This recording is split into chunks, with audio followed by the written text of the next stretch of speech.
নাম কালীপদ মুখুজ্জে, নিবাস রায় দিঘড়া।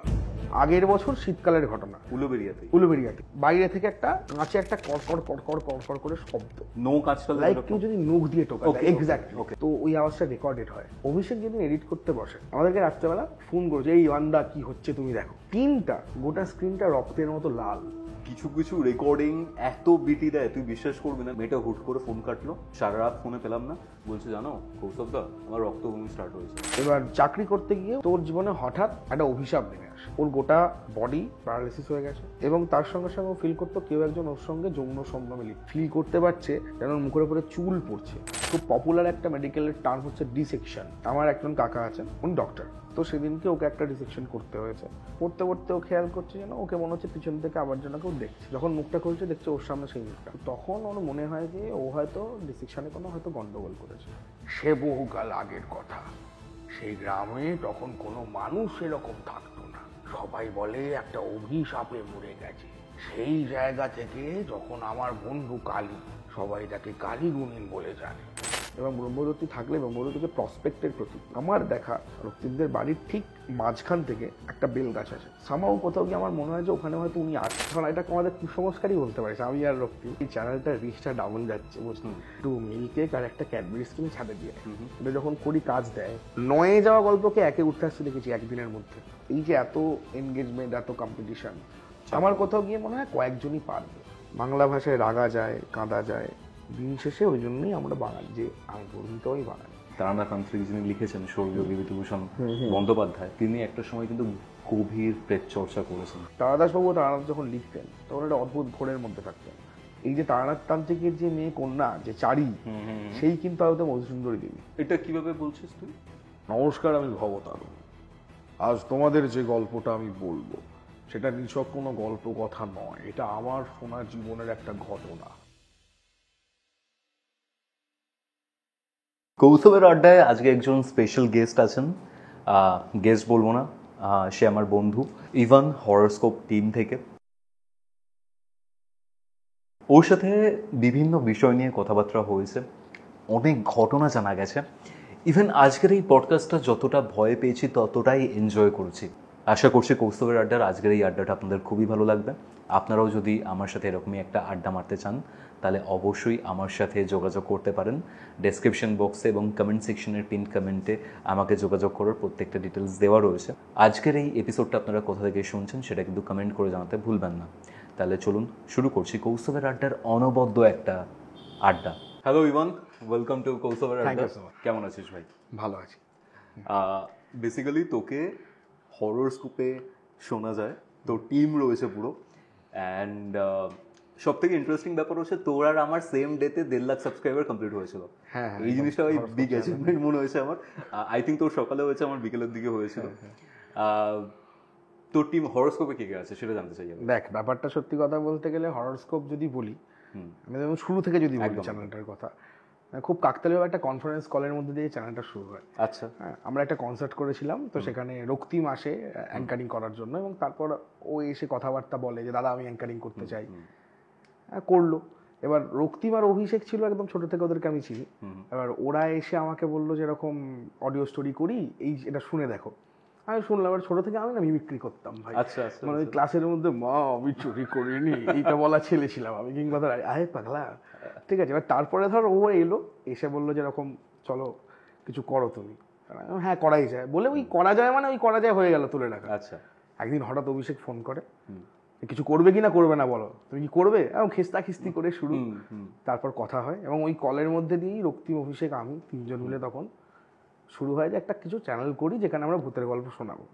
তো প্রথমে একটা চ্যানেলের নাম রক্তিমের ভাবা ছিল। অ্যাকচুয়ালি রক্তিমকে দেখেই আমাদের এগুলো ইচ্ছা হয়, কারণ ও ছোট থেকে অডিও স্টোরি করছে, অডিও স্টোরির সঙ্গে যুক্ত, এবং আমিও কোথাও থেকে ওর থেকেই বেসিক্যালি ইন্সপায়ারটা হয়েছি, মানে চ্যানেলে কাজ করা বা বিভিন্ন কলায় কাজ করার জন্য। এবং তারপরেই আমরা চ্যানেলটা শুরু করলাম এবং কনফারেন্স কলেই নাম দেওয়া। আচ্ছা, এক রাতের মধ্যে ওই দিনকে জিমেল ক্রিয়েট করে পরের দিন থেকে চ্যানেল শুরু। ওকে। এবং সত্যি কথা বলতে গেলে আমি সবসময় মনে করি যে আমি অবশ্যই টিমের একটা সদস্য, একটা টিমের কাজ করা একটা মেম্বার, এবং সমস্ত সাকসেস যেটা আসে, সাকসেস ফেলিওর সমস্তটাই সেটা সবাইকে নিয়ে হয়। রক্তিম আছে, অভিষেক আছে, স্পন্দন আছে, সৌমিলি আছে, শুভজিৎ আছে, সৌমদীপ আছে, আরও অনেক অনেক অনেক ছেলেমেয়েরা আছে যারা সবাই মিলে একসাথে কাজ করা হয়, এবং আমরা সবার আগে এটাই বলতে পছন্দ করি যে আমরা সবাই মিলে একটা জায়গায় কাজ করছি একটা চ্যানেলের জন্য, আমরা ইউনাইটেড হয়ে একটা জায়গায় কাজ করছি। অতএব এটা ব্যক্তি স্বার্থের ঊর্ধ্বে গিয়েও একটা প্রতিষ্ঠান। এবং সেখানে কি জানিস তো, মানে যখন আনন্দটা আসে তখন অনেক বেশি পরিমাণ আনন্দ আসে, যখন কষ্টটা আসে সেটাও অনেক বেশি পরিমাণ আসে, এটাই ব্যাপার। কারণ একটা টিমকে মেনটেন করা খুব ডিফিকাল্ট ভাই। হ্যাঁ, আর এতদিন ধরে আমি জানি যে তুই ধরে রেখেছিস পুরো টিমটাকে, তোরা একসাথে রয়েছিস, এই জিনিসটা খুবই। এবারে এখন যেটা হচ্ছে বর্তমানে, আমি তোকে একটু আগে আলোচনা করতে করতে বলছিলাম নিজের কর্মব্যস্ততা, নিজের সমস্ত কিছু, এবং আমার টিমের বাকিরাও এত ডেডিকেটেড এবং ওরা এত ভালো প্রত্যেকে। এখন ওদেরকে বলেছি তোরা এখন একটু সামলা, আমি এখন একটু অন্য একটু কাজ বাজ নিয়ে ব্যস্ত, তোকে তো বলছিলাম আলাপ আলোচনা হচ্ছিল, তো ওগুলো ক্রমশ প্রকাশ্য মানুষের কাছে। লয়ার, হ্যাঁ, ক্রিমিনাল লয়ার, হ্যাঁ, মানে ওই আর কি, মানে প্যাকেজ পুরো টোটাল প্যাকেজ। এক্স্যাক্টলি। একটা কথা বল ভাই, এই যে হরোস্কোপ, এটা কবে থেকে স্টার্ট করেছিল? 2021-এ সত্যজিৎ রায়ের জন্মদিনের দিনে আমাদের প্রথম এপিসোড আসে। কি ছিল? অনাথ বাবুর ভয়। এবং আমি অন ক্যামেরা বলতে দ্বিধা নেই যে আমি প্রচন্ডভাবে মির্দাকে সম্মান করি, এবং আমার কাছে উনি একমাত্র সেলিব্রিটি যাকে মানে আমি ভগবানের চোখে দেখি, ঠিক আছে। তো তারপর রক্তিম আমাকে বলা যে কোনো একটা গল্প শুরু করতে হবে, তো আমরা তখন কপিরাইট জানতাম না, যেসব কপিরাইট নিয়ে করতে হয়, এই এত কিছু। আমি ঠিক আছে কর না, আমি তখন এতটা লিগালি ব্যাপারটাকে দেখিনি। তো তখন আমরা অনাথবাবুর ভয় করি সত্যজিৎ রায়, এবং সেটা করার পর আমি সেখানে অনাথবাবুর চরিত্র করি। হ্যাঁ, এবং অনাথবাবু সেখানে একজন ভূত খুঁজতেন, এবং বেশ একটা বয়স্ক লোক, লাইক বলো তোমার কি বক্তব্য রয়েছে, এরকম একটা ক্যারেক্টার, ঠিক আছে। তো সেই ক্যারেক্টারটা করা প্রথম, এবং সবাই মিলে একসাথে রেকর্ড করতে যাওয়া, এ করে তারপর ওই গল্পটা সত্যজিৎ রায়ের জন্মদিনে আসে, এবং ওই জন্মদিন থেকে আমরা রয়কে ট্রিবিউট জানিয়ে চ্যানেলটা শুরু হয়, এবং ওনার আশীর্বাদে সকলের পরিশ্রমে জায়গাটা আজকে এই জায়গায় দাঁড়িয়ে আছে। মানে 3 বছর রানিং এখন। হ্যাঁ, 2021 থেকে 2024 পর্যন্ত এখনো কাজ চলছে। এই একটা উপন্যাসের রেকর্ডিং চলছে, যে উপন্যাসটা আসবে। এবারে আমরা প্রথম থেকে উপন্যাস করতে অভ্যস্ত, কাউরি উড়ির মন্দির অভিক সরকারের, যেটা এখন অলরেডি ট্রেন্ডিং এ চলছে। ওই গল্পটা যখন করি, মানে ওটা একটা অন্য মাত্রার গল্প। ট্রেন্ডিং এ চলছে মানে আমি দেখলাম মির্দার চ্যানেলে একটা কমিউনিটি পোস্ট আসলো, আই থিংক তোরা আগে করেছিলি কি? হ্যাঁ, আমরা এটা 2022-এর একটু পরের দিকে করি, ঠিক আছে। আচ্ছা, তারপরে আবার অখণ্ডটা 2023-এ ছাড়ি। তো আমাদের এটা এই প্রজেক্টটা দিয়ে মানুষ আমাদেরকে চেনে, এবং মানুষ ভুলে যায়নি, সব থেকে বড় কথা মানুষ মনে রেখেছে। এবং আমি এক্সপেক্ট করেছিলাম মির্দা করছে, আমরা সকলে, আমি অভিষেকের সঙ্গে বেসিক্যালি খুব কানেক্টেড, আমাদের যত টিম মেম্বার আছে আমি আর অভিষেক সব থেকে বেশি কথা বলি প্রবলেমের সময়, যে কোনো সময়তেই। এই আশা নিয়ে অভিষেকের সাথে কথা, হ্যাঁ, যখন মির্দা যখন ছেড়েছে, আমি ভাই এটা হচ্ছে, বলছে হতে দাও না, দেখা যাবে। মানে মির্চি যখন না, মীর আফসার আলী যখন এই কাউরিবুড়ি মন্দিরের যখন অ্যানাউন্সমেন্টটা করেছে, বলছি ভাই এটা করছে কি হবে, বলছে ধারণা দেখা যাবে। তো এটা ভাবিনি কখনো, লোকে প্রচুর মানুষই ওখানে কমেন্ট করছে যে এই গল্পটাকে হরোস্কোপে শুনে ফেলেছি, এই গল্পটা হরোস্কোপে শুনে ফেলেছি। এবং সেখানে একটা জায়গায় গিয়ে মির্দা লিখছে যে তো শুনে তো কি হয়েছে, মানে এটাও প্রাপ্য যে একটা মানুষ যাকে দেখে শুরু করেছি, যে মানে একদম আইডল, ভগবানের মতন ভালোবাসেন ওনাকে। এবং ওই মানুষটা যখন মানে উনি আমাদের কমেন্ট নিয়ে তখন যখন কমিউনিটিতে দিলেন, সেটাও একটা, তোরা কমেন্ট করেছিলি চ্যানেলে? হ্যাঁ, চ্যানেলের একটা কমেন্ট গিয়েছিল ওখানে, এবং উনি সেটাকে কমিউনিটিতে আলাদা করে দিয়েছেন।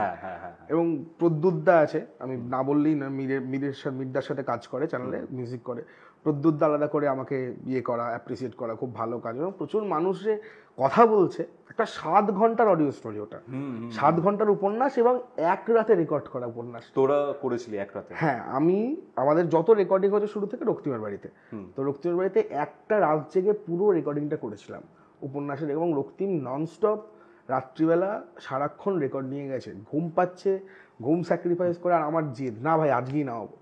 তো ওই এক রাতের মধ্যে একটা 40 থেকে 45,000 শব্দের উপন্যাস রেকর্ড করা হয়েছিল কিন্তু। হ্যাঁ, এবং রেকর্ড করতে গিয়েও বিভিন্ন রকমের অভিজ্ঞতা, সেগুলো আমরা পরে আসবো। এই উপন্যাসটা ভাই পরিষ্কার কথা বলতে গেলে এত ব্যাট্রি দিয়েছে, এত বিটি দিয়েছে, রেকর্ডিং এ বিটি দিয়েছে, কেন এডিটিং এ বিটি দিয়েছে। রেকর্ডিং এ একটা ঘটনা হচ্ছে, তখন রেকর্ডিং ব্রেক নিয়েছি, ব্রেক নিয়ে একটুখানি আমি আর রক্তিম দুজনে মিলে আলোচনা করছি, করে বলছি চল আবার রেকর্ডিং এ যাবো। রেকর্ডিং অন, বাইরে থেকে একটা কাঁচে একটা কড়কড় কড়কড় কড়কড় করে শব্দ, আচ্ছা, টোকা দিয়ে একটা কটকট কট করে আমাদের শব্দ, মানে নখ কাঁচটা লাইক কেউ যদি নখ দিয়ে টোকা দেয়, এক্স্যাক্টলি এরকম কট কট কট কট কট কট কট এরকম আওয়াজ। তো ওই আওয়াজটা রেকর্ডেড হয়, আমরা সঙ্গে সঙ্গে থামাই এবং দেখি যে রেকর্ডটা কি হয়েছে। এবং স্পষ্ট রেকর্ডিং তাহলে তো অডিও রেকর্ড করছে। হ্যাঁ, অডিও রেকর্ডিং চলছে, তার মাঝখানে জাস্ট বলছে রক্তিম বলছি ইভানদা যাবো, আমি হ্যাঁ দিল, কট কট কট কট সঙ্গে সঙ্গে। এবং রাত্রেবেলা তো পাখি আসে না ভাই, রাত্রেবেলা তো কোনো মানুষ এসে তো ভাই বাইরে, তখন বাজে 2:30, 2:30। আচ্ছা আচ্ছা। এবং ওই রাত্রেবেলা রেকর্ড করার সময় কাকের আওয়াজ শোনা, 2:30টার সময় কাকের আওয়াজ? রাত্রিবেলা, ঠিক আছে। এবং স্ট্রেঞ্জ। এবং যেখানে আমরা রেকর্ড করি ছাদের মধ্যে দিয়ে ধূপধাপ ধূপধাপ ধূপধাপ আওয়াজ। সিরিয়াসলি ভাই? হ্যাঁ, এগুলো ঘটেছে, এগুলো মানে মানে ফ্যাক্ট, মানে রক্তিমের ঘরে এমন অনেক ঘটনা ঘটেছে যেগুলো এক্সপ্লেন করার মতন নয়। মানে এই হরর অডিও স্টোরি করতে গিয়ে? হ্যাঁ, আমি একটা ছোট্ট ঘটনা বলি। আগের বছর শীতকালের ঘটনা, এবং রক্তিমের বাড়িতে যখন রেকর্ড করতে যেতাম, যখন রেকর্ড আমাদের হয় উলুবেড়িয়াতে, আমরা সবাই, আমি, রক্তিম, অভিষেক, সৌমিলি, স্পন্দন, সবাই উলুবেড়িয়ার ছিল আমরা। তো যখন রেকর্ড করতে যেতাম, একটা দিন এরকম রেকর্ড করছি আমি ওপরে, রক্তিম নিচে গেছে, আমাকে ফোন করে বলছি বান্দা তুমি ওপরে আছো না? বলছি হ্যাঁ। এবারে নিচে নামার সময় আমি যখন নিচে নামছি, কাকিমা বলছি কি এই তো তুমি চলে গেলে। বলছি আমি চলে গেলাম মানে? বলছি এই তো তুমি চাদর মুড়ি দিয়ে নামলে, আমি বললাম চলে যাচ্ছ ইভান, তুমি হ্যাঁ বলে চলে গেলে, বেরিয়ে গেলে, কিন্তু আমি যাইনি ভাই। হ্যাঁ ভাই, এরকম প্রচুর কেস আছে ওদের বাড়িতে। রাত্রিবার এমন হয়েছে, আমরা রেকর্ড যখন প্রথম প্রথম করতে গেছি, শোনা যায়, মানে ওটা একটা ঘটনা ছিল ওই মানে ওদের ওই বাড়িটা নিয়ে, যে কোনো একটা ওদের বাড়ির একটা লাগোয়া কোনো একটা জায়গায় কোনো একটা প্রেতের ব্যাপার ছিল, এবং সেটা বন্ধনী ফন্ধনী দেওয়ার পরে তো সেরকম একটা হ্যাঁ এরকম একটা হয়েছিল। বাট ওখানে একটা কেস, একটা সামাও কোনো কিছু আমরা সবাই মিলে ফিল করতাম। রেকর্ডিং যখন শুরু করতে গেছি, ছাদের মধ্যে হাঁটা চলা, এবং খুব অদ্ভুত ব্যাপার, যদি দেখ সামাও কোনো এনার্জি থাকেও, আমরা তো কোনো টেস্ট করে দেখিনি যে এনার্জি রয়েছে, আমরা বিশ্বাস করে বলতে পারি কথাটা। এবং আমরা যেটা করি, ধর এটা আমাদের কুসংস্কারই বলতে পারিস, আমি আর রক্তিম দুজন মিলে, ভাই চ্যানেলটা রিচটা ডাউন যাচ্ছে বুঝলি, একটু মিল্কেক আর একটা ক্যাডবেরিজ কিনে ছাদে দিয়ে। সিরিয়াসলি করি সেটা? হ্যাঁ, এটা করি আমরা। এবং মানে বলতে গেলেও গুজবাম্পস হয়, এটা যখন করি কাজ দেয়, রিচ আপ হয়। মানে আমি এমনও গল্প, 9 যাওয়া গল্পকে 1-এ উঠতে আসতে দেখেছি একদিনের মধ্যে। 9,000 যাচ্ছিল র্যাঙ্কিং এ 9, তুই জানিস আমাদের ইউটিউব স্টুডিওর ব্যাপার এগুলো, র্যাঙ্কিং এ 9 যাওয়া গল্প, সেটাকে আমি 1-এ উঠতে দেখেছি। শুধু আমি কেন, আমরা সবাই। মানে এটা আমাদের মধ্যে একটা খুব অদ্ভুত, একটা বলতে পারিস কুসংস্কারও বলতে পারিস, আমরা এটা মানি। এবং এটা হ্যাঁ, রক্তিমকে আমি যখন মনে করি, রক্তিম কি রে করেছিস? হ্যাঁ দাদা ভুলে গেছি, কর এক্ষুনি, তো করে যায়, অ্যান্ড ইটস ওয়ার্ক। আর দেখেছি এটা হয়তো আমাদের মনের ভুল, বাট একটা এই কাউরিবুড়ি মন্দির নিয়ে যখন বলছিলিস, এখানে একটা অদ্ভুত, এই রেকর্ডিং এর সময় এইগুলো না হয় আমি সার্কামস্টেন্সিয়াল এরর বলে আমি ধরে নিতে পারি, আওয়াজ হওয়া এইগুলো কোনো একটা সার্কামস্টেন্সিয়াল এরর, একটা বিজ্ঞানের ভাষায় ধর লোকে যুক্তিতর্ক দিয়ে উড়িয়ে দিতেই পারে, কিন্তু হ্যাঁ, কিন্তু অভিষেক যেদিন এডিট করতে বসে, কাউরিবুড়ির মন্দির এডিট করতে বসেছে, আমাদেরকে রাত্রেবেলা ফোন করেছে, এই ওয়ান্দা কি হচ্ছে তুমি দেখো। তো আমি অবাক যে কি হচ্ছে, স্ক্রিনটা, গোটা স্ক্রিনটা রক্তের মতো লাল। কখনো দেখেছিস কম্পিউটার এরকম প্রবলেম, কাজ করতে পারছে না, গোটা স্ক্রিনটা রক্তের মতন লাল, লাইক এই যেরকম লাল আলো চলছে, গোটা স্ক্রিনটা ওরকম লাল হয়ে আছে, ও কোনো কাজ করতে পারছে না।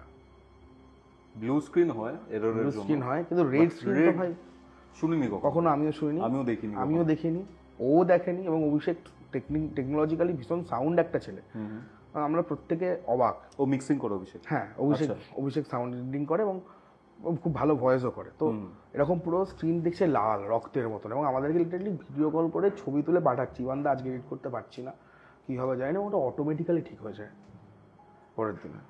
মানে এটা কাউরিবুড়ির মন্দির করতে গিয়ে এই প্রবলেমসগুলো হয়েছে, মানে যা বিটি পেয়েছি একটা প্রজেক্টে, এবং ওটাই হয়তো ওনার আশীর্বাদ। মানে বলে যে ধূমাবতী দেবী বীজ ঝাড়া দেবী, হ্যাঁ, এবং যার উপরে বীজ ঝাড়ে সেটাই তার আশীর্বাদ হিসেবে তার কাছে ধরা যায়। এবং হয়তো উনি হয়তো পরীক্ষা নিয়েছিলেন আমাদের, সেই জন্য ওই গল্পটা করার পরেই ওনাকে নিয়ে, ওটা প্রথম গল্প ছিল, আমরা ধূমাবতী নিয়ে বেশ কিছু প্রজেক্ট করেছি। ওই প্রজেক্টটার সময় যে প্রবলেমসগুলো এসেছিল, অন্য প্রজেক্টে সেই প্রবলেমসগুলো আসেনি, বাট ওই প্রজেক্টটা কোথাও গিয়ে একটা মানুষের মনে দাগ কেটে গেছে, একদম ভীষণভাবে একটা দাগ কেটে গেছে। এবং প্রত্যেকে অন্তর দিয়ে প্রজেক্টটা করেছিলাম, কোনো কিছু ভাবিনি। দেখ একটা জানিস, তুইও জানিস, যখন আমরা কোনো শুরুর দিকে থাকি তখন আমরা ভাবি না, তখন আমরা ওই ছোট ছেলেটার মতোই থাকি যে ভাই কাজ করে যাচ্ছি, চলো হচ্ছে হবে, কি হবে না হবে আমরা তো ভাবিনি। কিন্তু একটা এপিসোড দেখ, উপন্যাসের ক্ষেত্রে যেটা হয়, অডিও স্টোরিতে যে কোনো চ্যানেলে যদি দেখিস, প্রথম এপিসোডে যে ভিউ যায়, 2 নম্বর এপিসোডে একটু কম ভিউ যায়, 3 নম্বরে আরেকটু কম যায়। কিন্তু কাউরিবুড়ির মন্দির প্রজেক্টটা এমন একটা প্রজেক্ট ছিল, 3টে এপিসোডই লাখ ক্রস করেছিল, এবং মানুষজন, মানে 3 নম্বর এপিসোডটা আমাদের প্রচুর দেরি হয়েছিল আনতে, এবং মানুষ মিম বার করে ফেলেছিল কিরকম যে এরকম যে আব কিতনা ইন্তজার করে और ঠিক আছে আর বলছে চলো ইতনা भी इंतजार ठीक है कर लेते हैं इंतजार क्या करे कुछ कर तो नहीं सकते এরকম সব প্রচুর ভিডিও বের করে গ্রুপে ট্রুপে, তো ভালো লেগেছিল সেই সময়। কিন্তু এটা তো ভালো লাগে। উপন্যাসটা বিটি দিয়েছিল কাজ করার সময়। ওটাই ব্যাপার, মানে ধর আমরাও ধর কিউরিও ফাইটার রেকর্ডিং করছি, কিছু কিছু রেকর্ডিং এত বিটি দেয় তুই বিশ্বাস করবি না। মেটিয়া বুরুজের একটা কেস ছিল যেটা রেকর্ড করতে প্রায় আমার মানে 3-4 মাসের একটা স্প্যান লেগে গেছিল। যে মেয়েটার সাথে রেকর্ডিং করছিলাম, ইমন নাম তার, লিটারালি আমরা ভেবেছিলাম পুরোটা একবারে নামাবো রেকর্ডিংটা। 1 ঘন্টা 10-12 মিনিট হয়েছে, মেয়েটা হুট করে ফোন কাটলো, সারা রাত ফোনে পেলাম না। পরের দিন সকালে কল করেছি, কি হয়েছে বলছে জানো কৌশবদা আমার রক্তভূমি স্টার্ট হয়েছে। লিটারালি আমাকে দেখালো যে বাথরুমের মধ্যে ঝাঁক রক্ত, মুখে রক্ত লেগে আছে, ফটো তোলা ছিল। ঘটনা বলতে গিয়ে? হ্যাঁ, ঘটনা বলতে গিয়ে। মানে তুই কাউরিবুড়ির মন্দিরের ব্যাপারটা বলছিস, আমার একটা জায়গাতে মনে হয় আমরা নিজেরা, তুই আমি দুজনেই হরর নিয়ে কাজ করি। এই যে জিনিসগুলো আমরা পড়ছি, উচ্চারণ করছি, it is a manifestation. That's why কি হয়, ধর তুই এইসব ভূত প্রেত নিয়ে কথা বলছিস, কোনো না কোনোভাবে তারা অ্যাট্রাক্ট হয় আর আমাদের সারাউন্ডিংয়ে চলে আসে, যেটা আগে আমরা বুঝতে পারি না। ম্যানিফেস্টেশন আমরা কাজও করি ভাই ডেভিল আওয়ার্সে। এক্স্যাক্টলি, মানে তুই তো কাউরিবুড়ির মন্দিরটা যখন কথা হচ্ছিল বলছিলি যে ওই রাতের সময় শুরু হয়েছে, আর রাতে কাজ করার একটা পার্টিকুলার কারণ সেটা হচ্ছে ভাই আশেপাশে আওয়াজটা কম। হ্যাঁ, সেই কারণে একদম। আর সত্যি কথা বলতে গেলে রাতে কাজ করে দেখবে একটা আলাদা কনসেন্ট্রেশন করা যায়, একটা ভিতরে ঢুকে যাওয়া।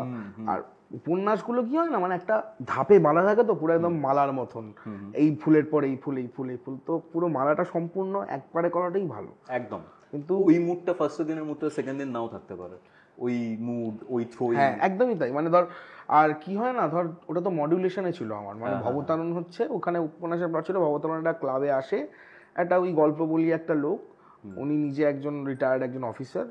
তো ওর মডুলেশনটা কিরকম ছিল যদি বলি এরকম, নমস্কার আমি ভবতারণ, আজ তোমাদের যে গল্পটা আমি বলবো সেটা নিছক কোনো গল্প কথা নয়, এটা আমার শোনা জীবনের একটা ঘটনা। এই যে মডুলেশনটা, এই মডুলেশনটা তোমাকে ধরে রাখতে হবে। ধর আজকে আমার ভয়েস টোনে এই ফ্রিকোয়েন্সিগুলো ম্যাচ করছে, কালকে আমার নাও করতে পারে, কালকে আমার অন্য ফ্রিকোয়েন্সি আসতে পারে। তো মডুলেশনের ক্ষেত্রে যখন ন্যারেশন করতে হয় তখন সবসময় আগে মানে একেবারে করে নেওয়া উচিত বলে আমার মনে হয়। যেমন আমি আর একটা ফেমাস খুব ক্যারেক্টার আমি বহুদিন ন্যারেট করেছি, কালীগুণিন। হ্যাঁ, কালীগুণিনের কালীগুণিন আমি শুনেছিস তো? কালীগুণিন তো আমার মনে হয় যে অনেক মানুষ একবার পড়ে শোনা ভাই। হ্যাঁ, আমি কালীগুণিন যখন ন্যারেট করতাম যে গলায়, সেটা হচ্ছে এরকম, সে বহুকাল আগের কথা। হ্যাঁ, মনে হয় পুরো হেডফোন কানে দিয়ে শুনছি। সে বহুকাল আগের কথা, সেই গ্রামে তখন কোনো মানুষ এরকম থাকতো না, সবাই বলে একটা অভিশাপে মরে গেছে। সেই জায়গা থেকে যখন আমার বন্ধু কালী, সবাই তাকে কালীগুণিন বলে জানে, সেই কালীগুণিন যখন উদ্ধার করলো, এই মডুলেশনটা কন্টিনিউয়াসলি 1 ঘন্টা টানা চলে। একটা রিকোয়েস্ট আছে কালীগুণিনের ইয়ং সেল যেটা রয়েছে, কালীগুণিন যেটা করতো, যেটা আমাদের কালীগুণিনের ক্যারেক্টার যেটা করতো দাদা নিহারেন্দু দা, ওনার গলাটা তো অসাধারণ। উনি আসতেন বলতেন যে নাম কালীপদ মুখুজ্জে, নিবাস রায় দিঘরা, যখন বলে না পুরো গমগম করে। এবং মানে সত্যি কথা বলতে গেলে এই সিরিজটা আমাকে অনেক পপুলারিটি দিয়েছিল। কালীগুণিন এমন একটা মানে ক্যারেক্টার, ফিকশনাল ক্যারেক্টার, যেটা আমার মনে হয় যে গ্রামেগঞ্জে মানুষ থেকে শুরু করে শহরের মানুষ সবাই শুনেছে। আমি সেলুনে গেছি তখন আমি নতুন কাজ করছি না তখন, এবং সেই সময় আমাকে সুযোগটা দেওয়া হয় কালীগুণিনের ন্যারেশন করার জন্য। এবং আমি যখন যাই গিয়ে আমি কাজ করাই, আমি দিচ্ছি আমার গলা চলছে, ঠিক আছে, বসে আছি, ঠিক আছে, মানে রায়াদা বলছে যে চুল কাটে, একটা ফিল হয়, তখন ও জানে না এটা আমার গলা, এটা কার গলা, বলছি কার গলা, এটা আমার গলা, ভাই কি বলছিস। মানে এটা বহু জায়গায় হয়েছে। এবং মানুষজন সেই সময় যখন কালীগুণিন সিরিজটা যখন আমি করছি, তখন যখন চলছে, বইমেলায় বল, রাস্তাঘাটে বল, দাদা তুমি ইভান দানা, এসে সেলফি তোলা, বা এই মানে আমার যেমন হরোস্কোপ অফিসিয়াল যেমন আমাকে একটা পরিচিতি দিয়েছে, কালীগুণিনও আমাকে একটা আলাদা পরিচিতি দিয়েছিল সেই সময়টা। এবং খুব ভালো একটা সিরিজ ছিল ওটা। তুই এই যে কাউরিবুড়ির মন্দিরের ব্যাপারটা বললি, এই যে ঘটনাগুলোর কথা বললি, এবার একটু আমি ডার্কার দিকে যাচ্ছি। তুই আমাকে বলেছিলি যে এমন একটা ঘটনা রয়েছে, হয়তো একটু কন্ট্রোভার্সিয়াল, হয়তো একটু ডার্ক, দেখ একটা ব্যাপার হচ্ছে যে কন্ট্রোভার্সিয়াল আর হতেই পারে, বাট ঘটনাটা তো সত্যি, এক্স্যাক্টলি। এটা তো মানে অস্বীকার করার কোনো জায়গা নেই। কি হয়েছিল? এবং এইটা অনেকে হয়তো আমি বলার আগে বলেছি, যদি কেউ মনে করে যেটা গল্প কথা বা কারোর মনে আসে যেটা কোনো রকমের কোনো একটা বানিয়ে বলা, বাট এটা নয়। যেটা হচ্ছে যে আমার একজন খুব পরিচিত ভাই, আমি নাম বলবো না এই মুহূর্তে, মানে উলুবেড়িয়াতে, এবং সে আমার ছায়াসঙ্গী বলা চলে। দীর্ঘদিন বহু বছর ওকে আমি ছোট থেকে দেখছি, ও বহু বছর আমার সঙ্গে আছে, বহু বছর, মানে আমরা প্রত্যেকদিন একসাথে বেরোনো, আমার বাড়িতে ইভেন যদি আমরা বেড়াতে যাই আমার বাড়িতে থাকা, এবং সেই বিশ্বাসের জায়গাটা হচ্ছে ওর প্রতি, এবং ওরও যে বিশ্বাস আমারও সেই বিশ্বাস। এবং ওই ছেলেটার সঙ্গে যখন এই ঘটনাটা ঘটছে তখন ও কিন্তু প্রথমে বলেনি। আচ্ছা, ও বলেনি ভাই এটা এমন একটা ঘটনা যেটা বলা যায় না, যেটা আমরা আস্তে আস্তে যেটা শুরু করছি বলা। তো ভাইয়ের প্রথম থেকে ছোট থেকে একটা ইচ্ছা আছে যে আমি কিছু করব, নিজের জীবনে কিছু একটা করব। তো ছোট থেকেই ও বিভিন্ন ধরনের গান বাজনা করে এবং খুব ভালো গান গায়ও, এবং সেই সঙ্গে সঙ্গে ও একটা কোম্পানিতে নাম উজ্জ্বল রেখেই বলছি চাকরি করা শুরু করে। এবার চাকরি করতে গিয়ে ও নাইট ডিউটি করতো, দিনেও ডিউটি করতো। তো ওর জীবনে হঠাৎ একটা অভিশাপ নেমে আসে, এটাকে আমি অভিশাপ নেমে আসেই বলবো একদম। কারণ যে ঘটনাটা সেটা যদি কারোর সঙ্গে হয়, হয়তো প্রথমে শুনতে আমরা সবাই ওকে মজা করেছিলাম, খিল্লি করেছিলাম, হ্যাঁ প্রচুর ওকে নিয়ে ওটা নিয়ে মজা করি, বাট আমি পরে ভেবে দেখেছি এই ঘটনাটা মানে কতটা ডিজাস্টার আনতে পারে একটা মানুষের জীবনে। একদিন ও ডিউটি করে আসে, রাত্রিবেলা যেরকম ডিউটি করে এসে শোয়, রাত্রিবেলা একটা পার্টিকুলার টাইমিংয়ে, সেই টাইমটা আমার মনে নেই এখনো, তো একটা যে কোনো একটা নির্দিষ্ট টাইম, একটা সময় মাঝরাতে আফটার 12টার পর ও ফিল করতো ওর গোটা বডি প্যারালাইসিস হয়ে গেছে। আচ্ছা, গোটা বডিতে ওর মানে কিছু করতে পারছে না, কোনো গা নাড়াতে পারছে না, এবং তার সঙ্গে সঙ্গে ও ফিল করতো কেউ একজন ওর সঙ্গে যৌন সঙ্গমে লিপ্ত। আচ্ছা, হ্যাঁ, এবং এটা প্রথম দিন হয়, ও ফিল করে এরকম হয়, এবং তারপরে সঙ্গে সঙ্গে কাম আউটও হয়, একদম চরম সীমায় গিয়ে সেটা থামে। হ্যাঁ, এবং তারপর ও প্রথম দিন ভাবে যেটা হয়তো কোনো স্বপ্নদোষ ছিল, যেটা হয় টিনেজের ছেলে ভাই, হয়তো তাহলে নিজের ভুল কোনো স্বপ্নদোষের কারণে হয়েছে বা কোনো মেডিকেল ইস্যুস রয়েছে, কিন্তু না, তার পরের দিন আবার ঘটনাটা পুনরাবৃত্তি হয়। তো পরবর্তী দিনেও আবার ওর সঙ্গেই ঘটনার পুনরাবৃত্তি ঘটে। তার ঠিক পরের দিনে ওই দিন কোনো নাইট ডিউটি ছিল না, সকাল থেকে যেরকম আসে যায়, শুয়ে আছে বাড়িতে, ঠিক একটা সময় পরে ও দেখছে ওর সঙ্গে কেউ আবার যৌন সঙ্গমে লিপ্ত, এবং ও আমাকে যেটা ডিসক্রাইব করে যে একটা অদ্ভুত গন্ধ পেত। কিরকম? বলছে গন্ধটা বলে বোঝানোর মতন নয়, বলছে একটা অন্যরকমের একটা গন্ধ, মানে না তো খুব বোটকা গন্ধ আর তো খুব মিষ্টি গন্ধ, একটা গন্ধ পেতাম। সেকেন্ড দিন বলছে এটা আমাকে, যেরকম শুরু হয় এরকম গন্ধ পাওয়া। বলছে আমি ফিল করছি, আমি চিৎকার করছি, আমি জোরে চিৎকার করছি, কিন্তু আমার চিৎকার আমিও শুনতে পাচ্ছি না, সাইলেন্ট স্ক্রিম। হ্যাঁ বলছি, কিন্তু আমি চিৎকার করছি কিন্তু আমি শুনতে পাচ্ছি না, আমি হাত পা নাড়াতে পারছি না, আমার বডি স্টিপ, পুরো পুরো একদম একটা জায়গায় পুরো পাথর হয়ে আছে। এবং তারপর আবার সেই চরম উত্তেজনার মুহূর্তে গিয়ে জিনিসটা থামে, এবং ও দেখছে উঠে যে ওই অবস্থায় ও রিলিফ পাচ্ছে। তুই ভাব, ঠিক আছে, মানে এটা মানে আমি প্রথম শুনে এসেছিলাম, বাট জিনিসটা কতটা উইয়ার্ড একটা মানুষের ক্ষেত্রে। এবং যদি কেউ শোনে এরকম ভাবে শোনে, তাহলে সেভাবে স্বপ্নদোষের জন্যই হচ্ছে। হ্যাঁ, আরে আমরা ওকে লিটারেলি খিল্লি করতাম ভাই, স্পুকি ভাই বলে ডাকতাম ওকে, গৌরবের কাছে কি ওরকম হয়েছিল। কিন্তু এটা এমন একটা ঘটনা ভাই, তুই ভাব আজকে আমি বুঝতে পারছি, এবং তারপরে যেগুলো হয় সেগুলো তো আরো মারাত্মক, যেগুলো এরপরে বলছি।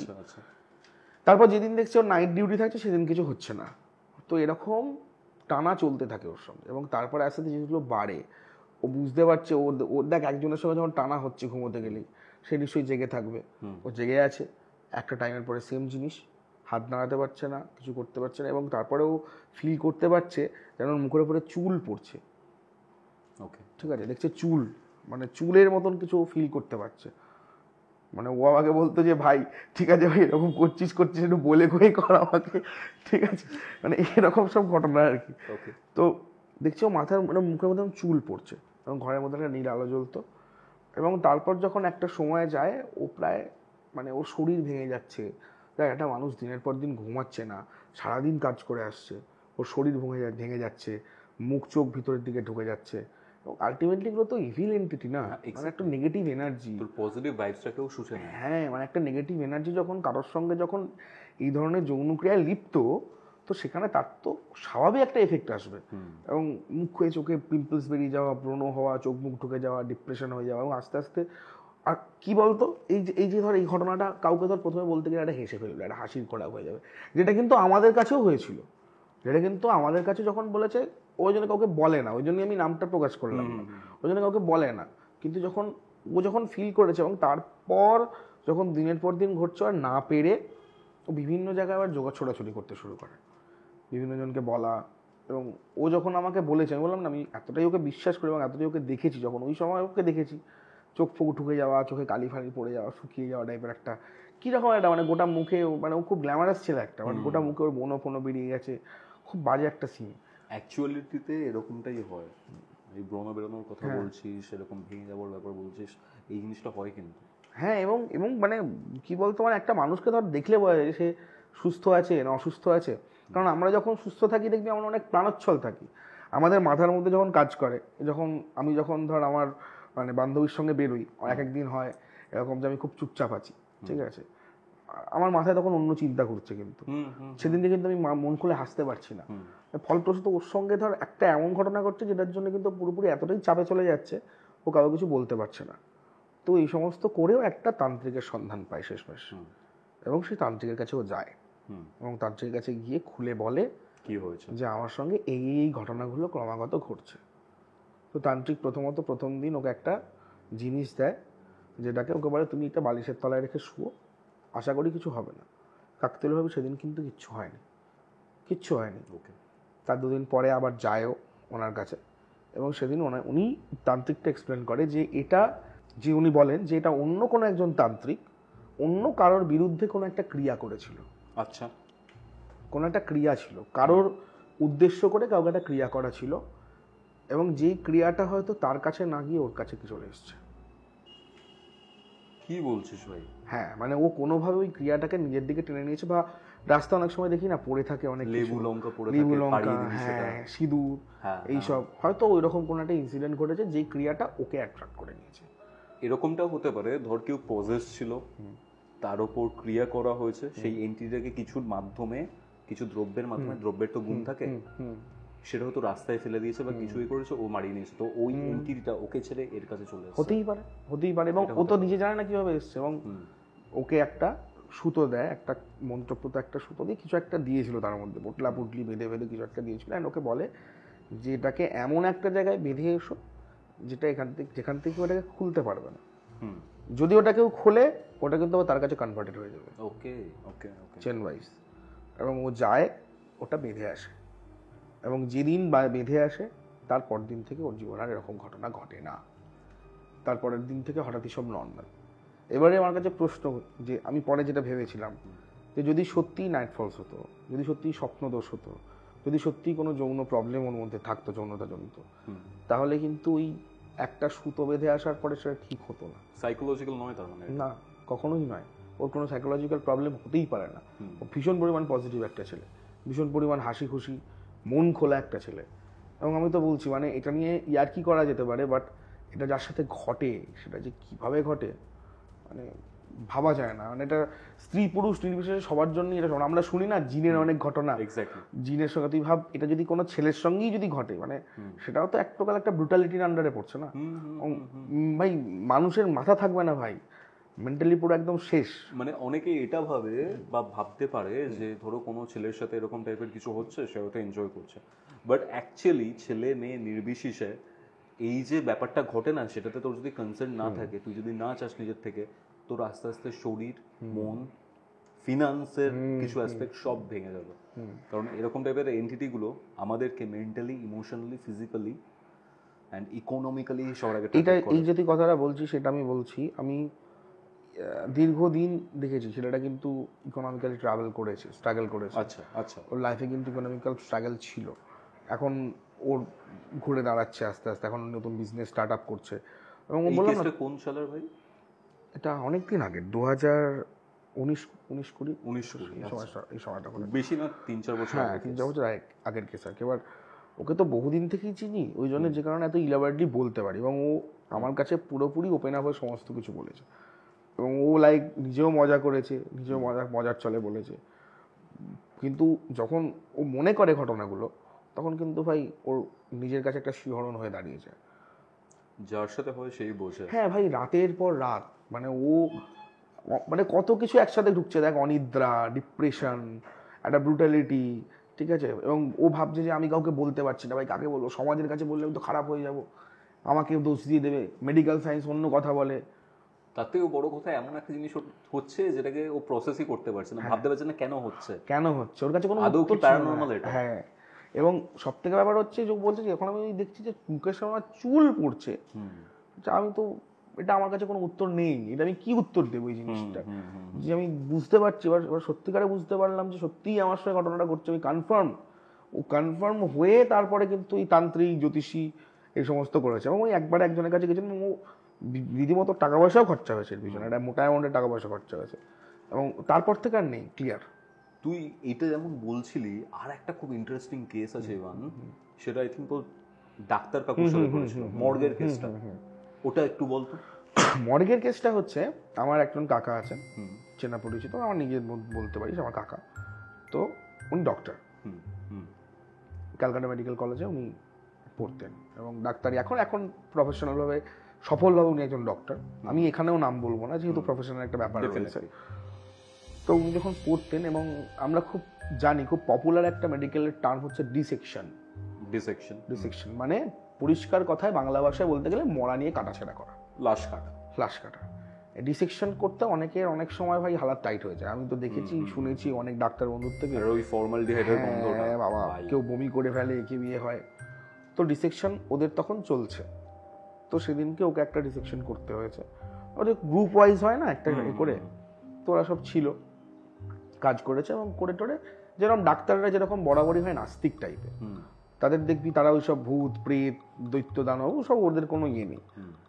তো কাকু কাজ বাজ করেছে, করে টোরে এসে ঘরে এসছে, বাড়িতে ফিরেছে, মানে রুমে ফিরেছে, হস্টেল রুমে এসে বাথরুমে ঢুকে যখন ও স্নান করছে, হঠাৎ মানে এক ঝলক মনে হবে যেন কেউ যেন দিকে দেখছে, বাথরুমে কেউ যেন দিকে দেখছে, সার্ট করে ফিরলো, এদিকে সার্ট করে ঘুরলো, দেখলো যে যেন কোনো একটা মুখ সরে গেল, ছিল ওখানে কিছু একটা। ডাক্তার ভাই ঠিক আছে, চলো, স্ট্রেস যাচ্ছে মাথায়, ভালো করে আরো চান ফান করেছে, করে এসে স্টাডি টেবিলে বসেছে, এবং ডাক্তার ওনার বাড়িতেই হচ্ছে না, ওনার হোস্টেল রুম, যেটা মানে তখন ইয়াং ছিল, এবং হ্যাঁ, ওরা রুম পার্টনার থাকতো, ও আর একজন থাকতো, সেদিনকে মনে হয় সে ছিল না, ওই দিনকে ও ছিল না, বাড়ি ফাড়ি গেছিল, বা কোনো একটা কারণ হবে যেখানে গেছিল, বাট ও সেদিনকে একাই ছিল, এটুকু কনফার্ম। এবং ও স্টাডি টেবিলে বসেছে, পড়তে ও খেয়াল করছে যেন ওকে মনে হচ্ছে পিছন থেকে আবার যেন কেউ দেখছে। প্রথমে ঘটনাগুলো এইরকমভাবে শুরু হলো, এবং এটা খুব শর্ট একদিনেরই ঘটনা, একটা রাতেরই ঘটনা। তারপরে ও পিছন ঘুরলো, যখন পিছন ঘুরছে তখন দেখছি যে মনে হলো যেন ওখানে একটা মুখ ছিল, কোনো একটা মুখ ছিল। আচ্ছা, তখন আবার সেটা গায়েব, আর দেখতে পাচ্ছে না। তারপরে আবার ও কাজে মনোনিবেশ করছে, কাজ করছে, বলছে এবার হঠাৎ করে মনে হলো যেন আমি স্যাট করে মুখটা তুললাম, এরকম জাস্ট কাজ করছি, পড়ছি, পড়াশোনা করতে, মুখটা তুললাম, দেখলাম সামনে একটা মুখ, মুখটা উড়ে গেল কয়েক ফ্রিকশনের, মানে একদম কয়েক সেকেন্ডের মধ্যে। কি বলছিস? মানে ধর আউট, বলছে আমি জাস্ট নাম তুললাম, আউট, মানে একটা দেখলাম এক ঝলক, আউট। বলছে তারপরে হচ্ছে ও খাওয়া দাওয়া করতে যায়, ও বাবা যে আজকে আর ভালো লাগছে না, অতিরিক্ত হচ্ছে, ঘুমোতে যাবে, তো শুয়েছে, স্বপ্নে একটা মুখ আসছে, স্বপ্নে যখন আছে তখন একটা স্বপ্নের মধ্যে একটা মুখ, শুধু একটা মুখ, কোনো বডি না, শুধু এই পোর্শন থেকে পোর্শন একটা মুখ। আচ্ছা, ও স্বপ্নে হ্যালুসিনেট করছে, ঘুম ভেঙেছে, জাস্ট যখন ঘুমাচ্ছে ধর একটা মানুষ, ঘুমটা ভেঙেছে, যখন মুখটা খুলছে দেখছে ওর সামনে সেই মুখটা, যে মুখটাও স্বপ্নে দেখছিল সেই মুখটাও সামনে যায়, এবং ওটাও ফ্র্যাকশনের মধ্যে আউট। ও আবার ঘুমানোর চেষ্টা করে, আবার ওই একই মুখ বারবারও হ্যালুসিনেট করছে মাথায়, এবং তারপরের সেকেন্ডে যখন ঘুম থেকে উঠছে, এবং এটা এতটাই ক্রিপি একটা জিনিস, ভাব মানুষ ঘুমোচ্ছে তো, চোখটা খুললাম, আমি যদি ঘুমোতে যাবো স্ট্রেট যখন উঠতে যাই দেখি আমার প্রথম এই জায়গাটায় চোখ পড়ে, ঠিক আছে, পেটের অংশের দিকে একদম ঘুরছে, দেখছি এখানটা একটা মাথা। কি বলছিস? এবং ও খুব ভয় পেয়ে যায় ওই সময়টা, ও ছিটকে উঠে পড়ে, দেখে কিছু নেই, তারপরে আলো ফালো জ্বালিয়ে দেয় এবং এক বসে সিগারেট খায়। তখন ওর মাথায় যে কিছু তো একটা ঘটছে, কিছু তো একটা হচ্ছে। তো তখন ওর মনে হয় যে ও হয়তো ডিসেকশনে কোনো হয়তো গন্ডগোল করেছে। ডিসেকশনে গন্ডগোল, লাশ কাটাতে। হ্যাঁ, লাশ কাটায় কোনো একটা গন্ডগোল কিছু একটা করেছে। এবং ওদের কি হয় না, ধর কাটাকাটি হওয়ার পরে তো আবার সব ওই সেলাই ফেলাই করতে হয়, ওগুলো ওখান থেকেই হয়। তো ও যখন লাস্ট স্টিচ মানে ও যায় ওখানে ছুটে, আবার এবার দেখ সবসময় তো ঢুকতে দেয় না ওখানে, তো ওখানে ওই যারা গিয়েছিল তাদেরকে পয়সা পয়সা খাইয়ে ও যায় এবং ওদের যে প্রজেক্টের যেটা এটা ছিল, এবং দেখে যে ও গলাটা সেলাই করতে ভুলে গেছিল। গলাটা সেলাই করতে ভুলে গেছিল, তাই জন্য মুখটা দেখতে পাবে। হ্যাঁ, মানে ও দেখছে যে মিসিং, মানে রেখে এসছে, বাট ওরা আর জোড়া লাগায়নি ওই জায়গাটা। It is coming from a doctor. এটা কিন্তু একটা ডক্টর আমাকে কিন্তু মানে সে তার এক্সপিরিয়েন্সটা শেয়ার করছে। এবং ও ভাই তারপর থেকে প্রচুর মানে এবং প্রচুর ভীতু একটা লোক হয়ে গেছে এখন। হ্যাঁ, যেহেতু নিজের লোক আর কি, মানে বলতে পারি। ও এখন পিন পড়লেও ভয় পায়, মানে ওই ঘটনাটা পরেও বেরোতে পারেনি। বিশাল বিটি খায় তার। ভীষণ টাইম লেগেছিল, ভীষণ, মানে ওর জীবনে এটা মানে ভুলতে দেখ, একটা মানুষের জীবনে যখনই কোনো নেগেটিভ কোনো কিছু ঘটে না, দেখবি আমাদের ব্রেকআপ হলেও আমাদের ভুলতে টাইম লাগে ভাই। যারা সত্যিকারের আমরা যারা একটুখানি সফট হার্টেড মানুষ ভাই, আমাদের ব্রেকআপ হলেও ভুলতে টাইম লাগে। ওটা একটা ব্যাড থিং তো ভাই। কিন্তু তাহলে ভাব যে এইটা কতটা নেগেটিভ, তাহলে এইটা ভুলতে মানুষের কত টাইম লাগতে পারে। যেখানে তো জীবন সংকটের ব্যাপার। এবং এগুলো, এবং ও গিয়ে দেখেছে যে মুখটা আর কি ও হ্যালুসিনেট করছে, সেই মুখটা কিন্তু ওই মুখটা ছিল, মানে ও ওই মুখটাকে হ্যালুসিনেট করছিল নিজের অজান্তে। এবারে এর পিছনে ধর কেউ বৈজ্ঞানিক যুক্তি দেখাতে পারে ভাই, মানুষ যেমন অনেকেই ভাই এখন জানিস তো আছি একদম, মানে কিছু ঢেকি ভাই এখন খুলে বসে গেল একটা ফর্দ ভাই, এটা সাবকনসিয়াস মাইন্ড হতে পারে, এটা সে হ্যালুসিনেট করেছে। কিন্তু ভাই এটা তো একটা ডক্টর, সে নিজেই সেটা মানতো না তখন সেই জীবনে, চরম নাস্তিক একটা লোক। সে তারপরে আস্তিক হয়, তারপরে তার মনে হয় পূজা অর্চনা এবং সে এটারই ভয় পেতে শুরু করে। এবং আমি এরকম অনেক ঘটনা আমার নিজের চাক্ষুষ রয়েছে। আমি যদি আর একটা ঘটনা বলি তোকে, এটা আমার ছোটবেলার ঘটনা। আচ্ছা, এটার আমি নিজে সাক্ষী। মানে এটা আমি তোকে বলিনি এখন, এটা আমার হঠাৎ করে ইনস্ট্যান্ট মাথায় আসছে। ওকে ওকে, বল বল, ইন্টারেস্টিং লাগছে। হ্যাঁ, ভীষণ। এবং আমার ছোটবেলায় তো গ্রামে বড় হয়েছি, উলুবেড়িয়ায় আমার বাড়ি, আমার বাণী তবলা গ্রামের নাম। আমার একটা ছোটবেলায় গ্রুপ ছিল, আমি, আমার রাজ কাকা, ছোট্টু, খোকন, বুলটি কাকা, বাবাই কাকা, আমরা সবাই মিলে একসাথে খেলতে যেতাম। ক্রিকেট খেলার একটা চল ছিল। দেখবি এখন যেমন বাড়িতে বাড়িতে একটা করে গিটার পাওয়া যায়, সে বাজাতে পারুক আর না পারুক, ভাই মিউজিশিয়ান ওই কথাটা বলছি তো, বাজাতে পারুক আর না পারুক, দেখবি বাড়িতে বাড়িতে একটা করে গিটার পাওয়া যায়। সেই সময় কিন্তু প্রত্যেক বাড়িতে ব্যাট, উইকেট, বল আমাদের একটা চল ছিল আমাদের সময়। আমরা খেলতে যেতাম মাঠে, তো আমরা খেলতে যেতাম। এবং খেলার মাঠের সঙ্গী ছিল ছোট্টু। হ্যাঁ, ছোট্টু নাম ওর, ভালো নাম সম্ভবত সন্দীপ, না সন্দীপ ওর দাদার নাম, বাবুয়ার নাম, ওর নাম হচ্ছে সঞ্জীব। ছোট্টু আর আমি ক্লাসমেট ছিলাম, আমরা একই ক্লাসে পড়তাম। ও অন্য স্কুলে পড়তো, কৈজুরি স্কুলে পড়তো, আমি তখন বাণীগঞ্জ দরুইড়া বিদ্যাপীঠে পড়তাম। তো আমাদের তখন হতো না, প্রজেক্ট সাবমিট করতে হতো, মনে আছে? হ্যাঁ, ওই এইচএস এর সময়, এইচএস এর আগেও তখন ওই 9, 5, 10 এর সময় পরিবেশ পরিচয়ের যে আমরা করেছিলাম। হ্যাঁ, বিভিন্ন রকমের স্কাল্পচার বানিয়ে, এই রসুন বানানো, বাড়িঘর বানানো। তো একটা প্রজেক্ট সাবমিশনের দিন ছিল, আমরা খেলে এসেছি আগের দিন মাঠে। ছোট্ট স্কুলে যাওয়ার সময়, ভাই যাচ্ছিস? হ্যাঁ যাচ্ছি। যাচ্ছে, এবং আমার বাড়িটা হচ্ছে এখন NH-16, পূর্বে NH-6।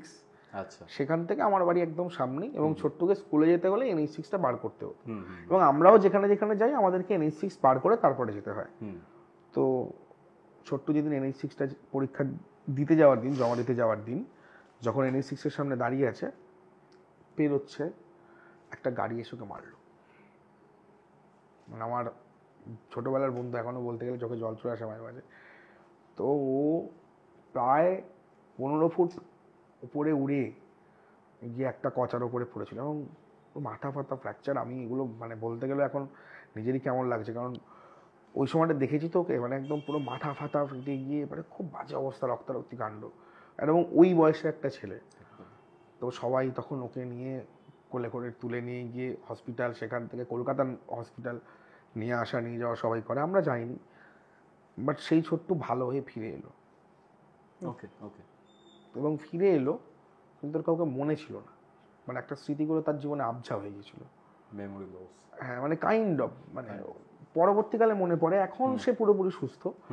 বাট যখন প্রথম ওর কাছে যাই, ছোট্টু কিরে, আস্তে আস্তে কি ভাই আমি রিভান অনেক ও আচ্ছা ভান বস বস বস মানে মনে পড়তো না কিছু কি হয়েছে আমি কিছু মনে আছে খেলা ভুলে যাচ্ছি তোরে ভাই বলছেন খেলা হ্যাঁ খেলবো তো তো অনেক দিনও রিকভারি লাগে তারপরেও আস্তে আস্তে খেলার মাঠে আসে তো সেই বছর কালী পুজো এবং আমরা কালী পুজোর দিন শ্মশানে মোমবাতি জ্বালাতে যেতাম আচ্ছা আচ্ছা যেটা আর কি বলে যে পূর্বপুরুষরা তাদের আত্মা শান্তি পায় আমরা ভূত চতুর্দশীর রাতে। হ্যাঁ তো আমরা ওই ভূত চতুর্দশী নাড়াতে না গিয়ে আমরা কালী পুজোর দিনেই যেতাম। এটা কোন শ্মশানটা বলতো মানে যেটা ওই বিখ্যাত শ্মশান আমাদের ওকে গৌরব ব্লগ করেছিল। আচ্ছা তুইও তো ছিলি ব্লগের মধ্যে? আমিও ছিলাম। তো আমাদের ওখানে না এরকম রাস্তা এইটা এদিকেও শ্মশান এদিকেও শ্মশান, আচ্ছা দুদিকেই শ্মশান এবং গ্রামের বিভিন্ন মানুষের বিভিন্ন গোষ্ঠীর একটা একটা করে শ্মশান ডিভাইড করা রয়েছে সেখানে। আমরা সেই শ্মশানের মধ্যে দিয়ে যাচ্ছি, গিয়ে আমাদের পূর্বপুরুষে বাটি জ্বালাবো এরকম চিন্তা ভাবনা নিয়ে যাচ্ছি। এবং তুই যখন যাবি ওখানে তোকে তো অবশ্যই নিয়ে যাবো। কি হয় না, ধর একটা জায়গায় এরকম একটা পোল আছে, পোল থেকে ডান দিকে গেলে একটা অন্য রাস্তা, বাঁ দিকটা ঢুকলে আমি শ্মশানের দিকে অগ্রসর হচ্ছি। আচ্ছা ঠিক এই পোলের পর থেকে না এদিকটা পুরোটা অন্ধকার, ঘুটঘুটে অন্ধকার। সেখানে আলো লাগালেও আলো থাকে না ভাই কোশ্চিনকালে, কারণ আমাদের যে ক্লাব রয়েছে আমাদের বাড়িতলা সবুজ সংঘ, আমাদের ক্লাব ওখানকার, তো ওরা এত এফেক্টিভ কাজ করে ওখানে। বাড়িতলা সবুজ সংঘের প্রত্যেকটা কাজ সমাজের জন্য হিতকারী এবং ওরা বহুবার আলো লাগিয়েছে ওখানে, বহুবার অনেক কিছু ছিল। সেই আলো ভাই আমি কখনো দেখিনি যে ঠিকঠাক রয়েছে। যখনই যাই আলো নিভে যায়, আচ্ছা আলো থাকে না ভাই, পুরো ঘুটঘুটে অন্ধকার। ওই অন্ধকারের মধ্যে দিয়ে আমরা, আর আজ থেকে ধর এটা কত, তখন আমি 9-10-এ পড়ি, সেই সময় 9-5-এ পড়ি, মানে 2013-14 10 বছর আগের ঘটনা ধর। তো আমরা ওই রাস্তাটাই ঢুকেছি, ঢুকে হাঁটছি না, হঠাৎ করে ছোট্টু, আমি, খোকন, রাজশাখা আমরা আছি। তো হঠাৎ করে একটা পিছন দিক থেকে একটা গলা ভেসে আছে, যে ঠিক গলাটা খানিকটা এরকম টাইপের, একটু বয়স্ক খনা গলা, যে ছোট্টু এই ছোট্টু, মানে বয়স্ক বুড়ি যদি কেউ ডাকে যেরকম গলা শোনা যায়, ছোট্টু এই ছোট্টু ডাকছে তাকে। এবং আমরা এগোচ্ছি, সেই ডাকও আসছে ভীষণ ভীষণ। এবার যত এগোচ্ছি আমরা, পিছনে কিন্তু এই ছোট্টু এই ছোট্টু, মানে বুড়িদের মতন গলায় ছোট্টু এই ছোট্টু, মানে লাইক কেউ কাউকে ডাকছে, মানে ছোট্টু মানে আমাদের সঙ্গে তো ওই আছে, আর তো কেউ নেই ছোট্টু বলে কেউ। এবার আমরা এগোচ্ছি, ডাকটা আসছে, এগোচ্ছি, ডাকটাও আসছে। এবার কি হয়, মানে তখন তো কম বয়স, আরও অনেক সবাই আছি। এবার তার মাঝখান থেকে হঠাৎ একটা ডাক, এবং অন্ধকারের মধ্যে থেকে যে ডাকটা আসছে, সেটা সেই সময় কতটা ক্রিপি একটা ব্যাপার হয়, এক্স্যাক্টলি সেই সময় অতটা তো ভাবিনি আমরা সেই সময় ভাই একটা সাহসী ছেলে, মাঠে ঘাটে ঘুরে বেড়াচ্ছি, শ্মশানে, আর আমাদের ভাই শ্মশান ফশানে আড্ডা মারা, সারা রাত শ্মশানে আড্ডা মারছি, এরকম একটা বিষয়। তো সেখান থেকে যখন ওই ছোট্ট ছোট্ট করে ডাকটা আসছে, মানে তারপরে হঠাৎ করে খোকন একবার পিছন ফিরল, আমাদের মধ্যে একটা ছেলে ছিল খোকন, ও পিছন ফিরে বলছে ভাই পিছনে কেউ নেই, নেই কেউ, না নেই। আমরা আর ওয়েট করিনি, আমরা যে যার মতন একদম স্যাট করে কাটো ওখান থেকে, আর কেটে পড়া ছাড়া কোনো উপায় নেই। এবং ছোট্টুর হাতটা একদিকে এরকম চেপে ধরে ছোট, সবাই পাই পাই করে ছুটে একদম শ্মশান কালী পুজো যেখানে হয়, আমাদের একটা ক্লাব আছে, পুজো হয় ওখানে, ওখানে গিয়ে দাঁড়িয়ে রীতিমতো আমরা সবাই তখন হাঁপাচ্ছি। মানে ওই সিনটা কোথাও গিয়ে আমার কাছে এখনো কোনো যুক্তি নেই যে ওই কেই বা ডাকছিল। এবং যে পিছন ঘুরে, হ্যাঁ মানছি যে অন্ধকারে কিছু দেখা যায় না, মানলাম যে অন্ধকারে কোনো মানুষ আছে কিনা, কি আছে কিনা এক্স্যাক্টলি হয়তো বোঝা যায় না, বাট কিছু তো বোঝা যায় যে একটা মানুষ একটা আছে, এখানটা একটা মানুষ হেঁটে আসছে, তো বোঝা যায়, একটা আওয়াজ তো পাওয়া যায়, কিন্তু কোনো আওয়াজ নেই, শুধু ডাক আছে। এবং পিছন ঘুরে দেখা, সেখানে কেউ নেই। এবং ছোট্টু বলে একটা মানুষ সেখানে এক্সিস্ট করে, এবং তার অ্যাক্সিডেন্টের তখনও কিন্তু 1 বছর পূরণ হয়নি, অ্যাক্সিডেন্টের তখনও কিন্তু 1 বছর পূর্ণ হয়নি, তার মাঝখানেই এই ঘটনাটা ঘটে ভূত চতুর্দশীর রাতে। হ্যাঁ মানে ভূত চতুর্দশীর রাতে, মানে কালী পুজোর দিনে, ওটা ভূত চতুর্দশী না, কালী পুজোর দিনে। আচ্ছা কালী পুজোর দিনে আমরা কালী পুজোর দিনেই শ্মশানে বাতি দিতাম সবাই, আচ্ছা গিয়ে পূর্বপুরুষদের গিয়ে বাতি দিয়ে আসতাম। এবারে ওই দিন কি ওই ডাক, ওই দিনকেই ওই রকম ইনসিডেন্ট, ছোট্টু বলে ডাক, ছোট্টু বলে একটাই মানুষ ওখানে থাকা। আর ওই যে ঘটনাটা পুরোটা আমাদের মনের মধ্যে সেরকম যে প্রভাবটা ফেলে পরবর্তীকালে, যে ভাই আলটিমেটলি কোনো কোয়েশ্চেন খুঁজে পায়নি এরকম, মানে এগুলো তো খুব ছোট ছোট ইনসিডেন্ট, এরকম জীবনে অনেক কিছু ফেস করেছে। আমাদের যে পুরনো বাড়িটা, আমার দুটো বাড়ি, আমাদের উলুবেড়িয়ায় সরকারদের লালবাড়ি বললে যে কেউ মোটামুটি জানে। আচ্ছা। তো ওই বাড়িটা কোথাও গিয়ে আমার বাড়িটার মধ্যে অনেক ব্যাপার রয়েছে, অনেক ঘটনা রয়েছে যেগুলো আমাকে নিজেকে অনেক সময় অবাক করে। বেসিক্যালি আমি যে ঘরটায় থাকি, মানে আমার যে ঘরটায় পুরোনো যে বাড়িটার মধ্যে, আমার যে ঘরটার মধ্যে আমার বেড়ে ওঠা বা আমার গান বাজনা, আমার সমস্ত শিল্পকর্ম যে ঘরটাকে কেন্দ্র করে, ওই ঘরটাতে আমার পিসির আগে থাকতো। তো ওই ঘরে নাকি অনেক কৃপি ঘটনা ঘটেছে। পিসিরা বলতো যে মাঝরাত্রে রজনীগন্ধা ফুলের গন্ধ পেয়েছে, অনেক সময় ধূপের গন্ধ পেয়েছে, এরকম পিসিরা যখন থাকতো। এবং আমি যখন থাকতে শুরু করি, আমি অদ্ভুতভাবে মনে হতো যে কেউ হয়তো আছে, কোনো একটা হয়তো ঘটনার একটা আমি টের পাচ্ছি। এবং ধর খুব রাত হয়ে গেছে, এখনো হয় এটা, 11টা 11:30 বেজে গেছে, ঘরের দরজাটা অটোমেটিক্যালি খুলে যায়। অটোমেটিক্যালি খুলে যায়। এটা পুরোনো বাড়িটাতে হচ্ছে? পুরোনো বাড়িটাতে ঘরের দরজাটা অটোমেটিক্যালি খুলে যায়। আমরা দরজায় খিল দিই না, দরজাটা ভেজানো থাকে। এবং পুরোনো বাড়ির দরজাগুলো দেখবি যে খুব শক্ত শক্ত মোটা মোটা হয়, কেউ না খুললে তাকে করা যায় না। এবং ঘরের দরজাটা অটোমেটিক্যালি খুলে যায়। এবং আমাকে তখন বেরিয়ে আসতে হয়, তখন বুঝতে পারি। তো ওই ঘরে একটা ঘটনা আছে, এটা 2018 সালের ঘটনা। হ্যাঁ, 2018 সালের ঘটনা। তখন আমার ব্যান্ড নিউরোনেক্সাস, আমি তখন আমার নিজের ব্যান্ড ছিল, আমরা প্রচুর শো করতাম। ড্রামার ছিলি? হ্যাঁ, আমি ড্রামার ছিলাম তখন, আমি প্রচুর শো করতাম। এবং আমার এখনো মনে আছে, একটা অষ্টমীর শো ছিল, শোটা ছিল নৈহাটিতে। আচ্ছা আচ্ছা। নৈহাটি মোষখাটালে শো ছিল। শো করে এসে রাত্রিবেলা বাড়িতে ঢুকেছি। একটা খাটে আমি আছি, একটা খাটে সন্তু আছে, আর আমার পাশে শুয়ে আছে শান্তনু, আমাদের সেই সময়কার ভোকালিস্ট, ভাইয়ের মতন একদম। তো আমরা দুজনে আসি শুয়ে, তখন ঘরে ঢুকেছি কটা, 2:30 বাজে, 2:30 বাজে, সবাই শুতে গেছি সেই সময়। আর যা হয় শো করে পুজোর সময়, বুঝতেই পারছিস, ঠিক আছে, পুরো একদম আমরা তখন পুরো আউট, গলা অবধি। হ্যাঁ, আমরা শুধু ঘুমটা দরকার, চোখে শুধু ঘুমটা। তো সেই সময় হঠাৎ করে 3টের দিক করি একটা অদ্ভুত কটকট কটকট একটা পাখির আওয়াজ পাই। পাখির আওয়াজ? হ্যাঁ, লাইক মানে কি বলবো, বাইরেটায় কোনো একটা পাখি ডাকছে। এবং ধর পাখি ডাকা ক্যাঁ ক্যাঁ করে একটা পাখি ডাকা আলাদা, কিন্তু ধর যদি আমি মানে এক্সপ্লেন করতে পারবো না সাউন্ডটা কীরকম ছিল। যদি তোকে বলি যে একটা পাখি বাচ্চার মতন কাঁদছে, আচ্ছা, একটা পাখি ধর ছাতাটা পাখির যেরকম আওয়াজ হয়, একটা পাখি বাচ্চার মতন কাঁদছে, সেটা কীরকম শুনতে লাগে, ঠিক অতটাই উইয়ার্ড ছিল বিষয়টা। এবং হচ্ছে ঘটনাটা, আওয়াজটা পাচ্ছি, শান্তনুকে বলছি, দাদা ভোর হয়ে গেল নাকি, কিসের আওয়াজ? এই ভাই শুয়ে পড়, কিছুর আওয়াজ নয়, ঘুমা। তো হঠাৎ করে আমি এরকম বেড আমাদের আড়াআড়ি ফেলা, আর ঠিক বাঁ সাইডে, হ্যাঁ মানে এল শেপে বেড আছে, হ্যাঁ এল শেপে বেড আছে, এবং বাঁ সাইডে একটা জানলা রয়েছে, পুরনো জানলা। তো হঠাৎ দেখলাম এই জানলাটার পাল্লাটা ঠিক এরকম ভাবে ঠিক খুললো এতটা, এবং খোলার সাথে সাথে এই দিক থেকে যেন কেউ গিয়ে বন্ধ করে দিল। আচ্ছা, কোনো হাওয়া নেই ঘরের মধ্যে, যে কোনো হাওয়ায় এসে জানলাটা, এবং হাওয়ায় বন্ধ করলে কি হয়, জানলাটা যদি হাওয়ায় বন্ধ হয় গিয়ে ধেপে আবার চলে আসবে, তো বাউন্স ব্যাক করবে তো জানলাটা, ধর হাওয়া দিয়ে দাম দাম দাম বাউন্স করে। কিন্তু না, যেটা ঘটলো, জানলাটা এরকম খুললো, ঠিক জানলাটাকে একটু দাম, মোশনটা একদিকে, হ্যাঁ মোশনটা কিন্তু একদিক থেকে যেন বন্ধ করে দিল জানলাটা। এবার তখন ভয়টা লাগা শুরু করে। শান্তনু বলছি, বান্দা কি হচ্ছে, চুপচাপ শুয়ে থাক। এবার বাঁ দিকে এরকম জানলা, আর ডান দিকে দূরে একটা জানলা, একদম ঘরের ওই দরজা দিয়ে ঢুকলাম, দরজার সোজাসুজি একটা জানলা, সেই জানলাটা খোলা ছিল। এবং হঠাৎ দেখছি ওই জানলা থেকে এই দেয়ালের দিকে একটা আলোর বিকিরণ হচ্ছে। আচ্ছা আচ্ছা, মানে কাইন্ড অফ ব্লুইশ টাইপের একটা ভীষণ রকমের একটা আলো, যেন আমি যদি এটাকে সংজ্ঞা যদি বলি বিজ্ঞানের ভাষায়, যে যেন দুটো শক্তির সংঘর্ষ হচ্ছে, এরকম পরিমাণ আলো। মানে রাত্রিবেলা অত আলো কোথা থেকে আসবে? কেউ যদি হ্যালোজিন লাইট মারে তবে না ওরকম আলো আসবে। আর কারোর সাহস নেই আমার এলাকায় যে আমার ঘরে এসে লাইট মারে, ঠিক আছে? তো এরকম আলো, দুটো আলো যেন এরকম মানে কম্পন হচ্ছে পুরো। আচ্ছা আচ্ছা। এবং কোনো শব্দ নেই, কোনো আওয়াজ নেই। এবং আমি ওঠার চেষ্টা করছি, কিন্তু আমি উঠতে পারছি না, আমিও উঠতে পারছি না, শান্তনু উঠতে পারছে না।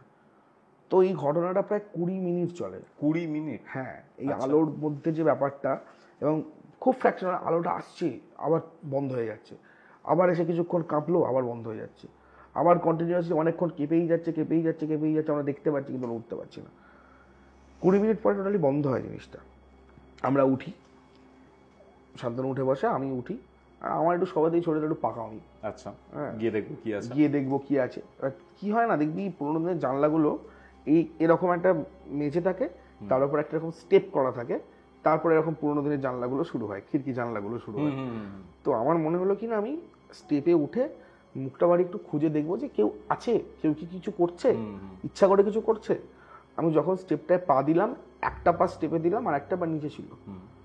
আমি যদি ফিলিংসটা বলি, যেন কোনো কাঁকড়া কামড়ালে, যদি কখনো যদি হাতে যদি কাঁকড়া কামড়ায়, কাঁকড়া যদি চেপে ধরে, সেই যে যন্ত্রণা, আমার মনে হলো আমার পায়ে যেন একটা নখ গিথে দিল।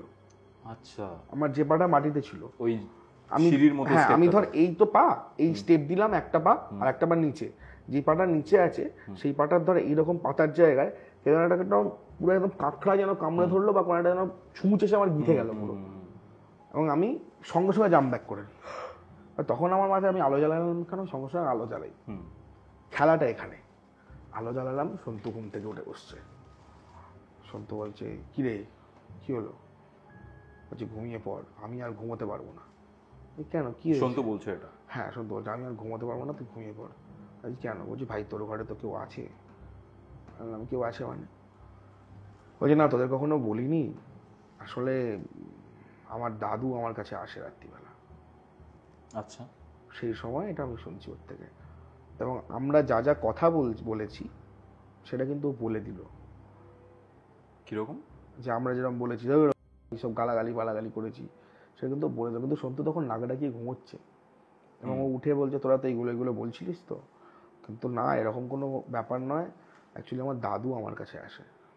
বলছে তোর এই ঘরে তো কেউ আছে। তোর ঘরটা? আমার ঘরটাতে। সন্তু তখন উঠে আমাকে বলছে, লিটারালি এখনো বলতে গেলে আমার গুজবাম্পস হচ্ছে ওই সময়। মানে ও বলছে যে ওই সময় উঠে যে তোর ঘরে কেউ আছে, যে আসতে দিচ্ছে না। আরে তোরা ঘুমিয়ে পড়, আমি আর ঘুমাবো না। ও লিটারালি ঘুমোলো না। এবং আমি পরে ভাবলাম, ছোটবেলায় আমরা পড়েও ছিলাম, যদি দেখি যখন শক্তির সংঘর্ষ হয় তখন খুব বেশি পরিমাণে একটা বিকিরণ ঘটে এবং একটা প্রচণ্ড পরিমাণ শব্দের উৎপন্ন হয়, যেটা হচ্ছে শব্দোত্তর শব্দ। একটা ফ্রিকোয়েন্সির বেশি শব্দ হলে সেটা আমরা কানে শুনতে পাই না, আর একটা ফ্রিকোয়েন্সির কম শব্দ হলে সেটা আমরা কানে শুনতে পাই না। একটা হচ্ছে শব্দেতর শব্দ, একটা হচ্ছে শব্দোত্তর শব্দ। আমার কোথাও গিয়ে মনে হলো যেন শব্দোত্তর শব্দের সৃষ্টি, সুপারসনিকের কথা বলছিস? হ্যাঁ, যেটা আমরা শুনতে পাইনি কানে, কিন্তু এতটাই লাউড ছিল হয়তো, কিন্তু আমরা দেখতে তো পেয়েছি ওই সংঘর্ষটা। এবং ওইটার পরে কোথাও গিয়ে আমি বিলিভ করি। এবং অনেক সময় আমার মাও বলে যে ঘর যদি অপরিষ্কার থাকে, মাকে স্বপ্ন দেয়, এখন একটা স্বপ্ন একটা বুড়ি আসে, কে ঘর পরিষ্কার করিস কেন। এবং মা অনেকদিন পরে ঘর পরিষ্কার করতে গিয়ে মায়ের ঘাড়ে কেউ নিঃশ্বাস ফেলেছে, এইরকম ফিলিংস তো মায়ের হয়েছে। ইভেন তোর বাড়ির সম্বন্ধে বলতে গিয়ে একটা পার্টিকুলার জায়গায় বলেছিলি, আমি জানি না তুই কমফোর্টেবল কিনা সেটা বলতে, তোর কাকিমার ঘটনাটার কথা বলছিস। হ্যাঁ, মানে এইটা তো মানে আমাদের কাছে এটারও কোনো উত্তর নেই। আমি প্রথমে আমার মাই ভেবেছিলাম, এটা জানে সবাই, আমার মাপা জানে ঘটনাটা। এটা ওই কালী পুজোর সময়, কালী পুজোর দিন না কালী পুজোর পরের দিন সম্ভবত। এটা কোন সালটা? সাল তো অনেক আগে, তখন আমি কিসে পড়ি, 11 হয়তো পড়ছি। 11, হ্যাঁ ওই সময় 14-15 সময়কারই ঘটনা। তো কাকিমা মারা গিয়েছিলেন। কাকিমা, আমি তখন ক্লাস 7-এ পড়ি, কাকিমা মারা গিয়েছিলেন। তো সামাও আমি তো মুখাগ্নি করেছিলাম, এবং যেহেতু কাইন্ড অফ আনন্যাচারাল ডেথ ছিল, মানে প্রেগনেন্সির টাইমে উনি বাচ্চা হতে কি মারা যান। ঠিক আছে, এবং আমার খুব ওই ঘটনাটা আমার মনে খুব দাগ কেটে রয়েছিল। তো এটা আমার অ্যাজামশন ছিল যে আমি বুঝতে পারতাম হয়তো উনি কোথাও আছেন, কোথাও আমাকে কোনোভাবে প্রোটেক্ট করেন, আমি বহুদিন বুঝতে পেরেছি। নাহলে আমার যখন অ্যাক্সিডেন্ট হয়, আমি যেভাবে রিকভার করি। অ্যাক্সিডেন্টটা বাইকে হয়েছিল? হ্যাঁ, বাইকে দেয়ালে ধাক্কা মেরেছিলাম, স্যারের বাইক নিয়ে, অঙ্ক মাস্টারের বাইক দিয়ে গিয়ে। ঠিক আছে, কিন্তু ওই যে রিকভারি, ওইভাবে যে ফিরে আসা, মানে একদিকে গাড়িটা যাচ্ছে আর উল্টো দিকে আমি পড়ছি, করে সম্ভব এগুলো। আমার কোথাও মনে হয়েছিল যে উনি আমাকে প্রোটেক্ট করতেন, আমার ভালোই চাইতেন, আমার কখনো খারাপ চাইনি। আমি বিভিন্নভাবে বিভিন্ন সময় বুঝতে পেরেছি। এবং তারপর যেদিনকে ওই ঘটনাটা ঘটলো, আমি ভেবেছিলাম আমার মা করেছে, মা এরকম করে ইয়ার্কি মারে। আমি, আমার এক দাদা শেখরদা, দেবার্ঘ, খুব ভালো শরৎ বাজায় ছেলেটা, ও, সুমিত বলে একটা ছেলে, আমরা 4 জন বসে আছি রকে, আমাদের সদর রক, যেরকম পুরনো বাড়ির সদর দরজা না, সদর রক হয়, ওই সদর রকে আমরা বসে আছি এবং প্রচণ্ড ইয়ার্কি মারছি। এবং যা হয় ভাই, ইয়ং ছেলেরা থাকলে একটা টাইমে ইয়ার্কির লিমিটটা ক্রস করে। ইয়ার্কির লিমিটটা ক্রস করেছে, হঠাৎ করে একটা সাউন্ড, এই আমি কিন্তু আছি, সব দেখছি। এটা শুনেছিস? আমি একা না, সবাই। মানে আমি হয়তো যদি এখনো যদি সম্ভব আমি এক্ষুনি পডকাস্টের মাঝখানে কল করতে পারি, যাদের নাম বললাম তারাও কিন্তু একই কথা বলবে, মানে একদম ডিরেক্ট সবাই মিলে, এই আমি কিন্তু আছি সব দেখছি, আমি খুব কড়া ঝাঁঝালো গলায়। আমি বলছি মা বলেছে, আমি তোমাকে দেখতে গিয়ে বলেছি যাও তো, অত দেখতে হবে না পালাও, ঠিক আছে বলে দিয়েছি, বলেই আর কি মারছি। শেখরদা বলছে ভাই কাকিমা খারাপ ভাবলো, আমি বলছি না খারাপ ভাবার টারাপ ভাবার কোনো ব্যাপার নেই ভাই, ও ঠিক আছে আমি ম্যানেজ করে নেবো, ঠিক আছে বাদ দাও। এবারে শেখরদা বাড়ি থেকে বেরিয়ে গেছে, সবাই বাড়ি থেকে বেরিয়ে গেছে, আমি তখন ক্লাবে গেছি। এবার শেখরদা আমাকে ফোন করেছে, ভাই তুই এক্ষুনি বাড়িতে যা। বলছি কেন? বলছি তোর মা তো কথাটা বলেনি। বলছি মা বলেনি মানে? বলছে কাকিমা আমাকে ফোন করেছিল, আমাকে ফোন করে বলছে শেখর হ্যাঁ গো তুমি বাড়ির কাছে এলে একবার আমার সঙ্গে দেখা করার প্রয়োজন বোধ করলে না, হ্যাঁ তুমি একবারও দেখা করলে না। বলছে কেন কাকিমা, আপনি বললেন যে আমি কিন্তু আছি সব দেখছি, আমি জানি আপনি আছেন ব্যস্ত আছেন ওই জন্য আর যাইনি, কিন্তু আমি গেছি দেখা করবো না এটা তো হতে পারে না। বলছে তখন আমাকে আবার বলছে যে হ্যাঁ আমি কোথায় বললাম, আমি তো যাইনি বাইরে, তোমরা এসে একবার দেখা করলে না, বলে আমি তখন গেলাম। পরের দিন সকালবেলা উঠে আমি গোটা মহল্লায় যতজন থাকে আর কি ওই চারপাশে সারাউন্ডিংসে, আমার এক ঠাকুমা থাকেন, ওদিকে একটা পিসি থাকেন, এদিকে মা থাকে, সবাইয়ের সঙ্গে কথা বলেছি, সবার সঙ্গে আলাপ আলোচনা করেছি, বাট কেউ কথাটা বলেনি। এবং পরে আমি মনে হলো আমি সেই সময় ওই যে যখন রাত্রেবেলা বলছে যে আমি কিন্তু আছি সব দেখছি, সেই সময় সব জায়গায় দেখেছি, কিন্তু একমাত্র আমি বাড়ির উপরের দিকটা দেখিনি তখন। হয়তো সামাও আমার পরে মনে হয়েছিল আওয়াজটা ওপর থেকেই এসেছিল, ছাদের দিক থেকে। হ্যাঁ একটা আমাদের ব্যালকনি মানে পুরোনো টাইপের একটা সেই ঝোলা বারান্দা যেগুলো হয় না, একটা ঝোলা বারান্দা আছে সদর রকের ওপরে, আমি ওই দিক থেকে দেখিনি, আমার কোথাও সময় মনে হচ্ছিল আওয়াজটা ওই দিক থেকেই এসছে। এবং এর কোনো কিন্তু এক্সপ্লেনেশন, মানে অনেক কিছু ঘটে না যেগুলোর কোনো এক্সপ্লেনেশন থাকে না, এই ঘটনারও কোনো এক্সপ্লেনেশন আমার কাছে এখনো পর্যন্ত নেই। মারাত্মক তো ভাই।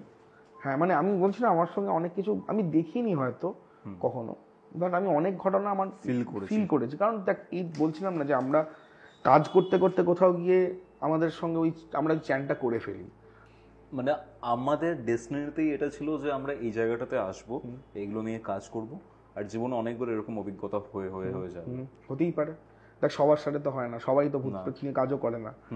বা দেখবি এটা আমি মানে কাউকে আমি ছোট না করেই বলছি, সবাই খুব ভালো কাজ করে, দেখবি ভূত নিয়ে কাজ সবার শ্যুট করে না, না ভূত নিয়ে কাজ সবার শ্যুট করে না, যে করলেই যে একটা সাকসেসফুল হচ্ছে সে, বা করলেই যে মানুষজন তাকে চিনছে, তার যে নাম ছড়াচ্ছে, সেটা কিন্তু নয়।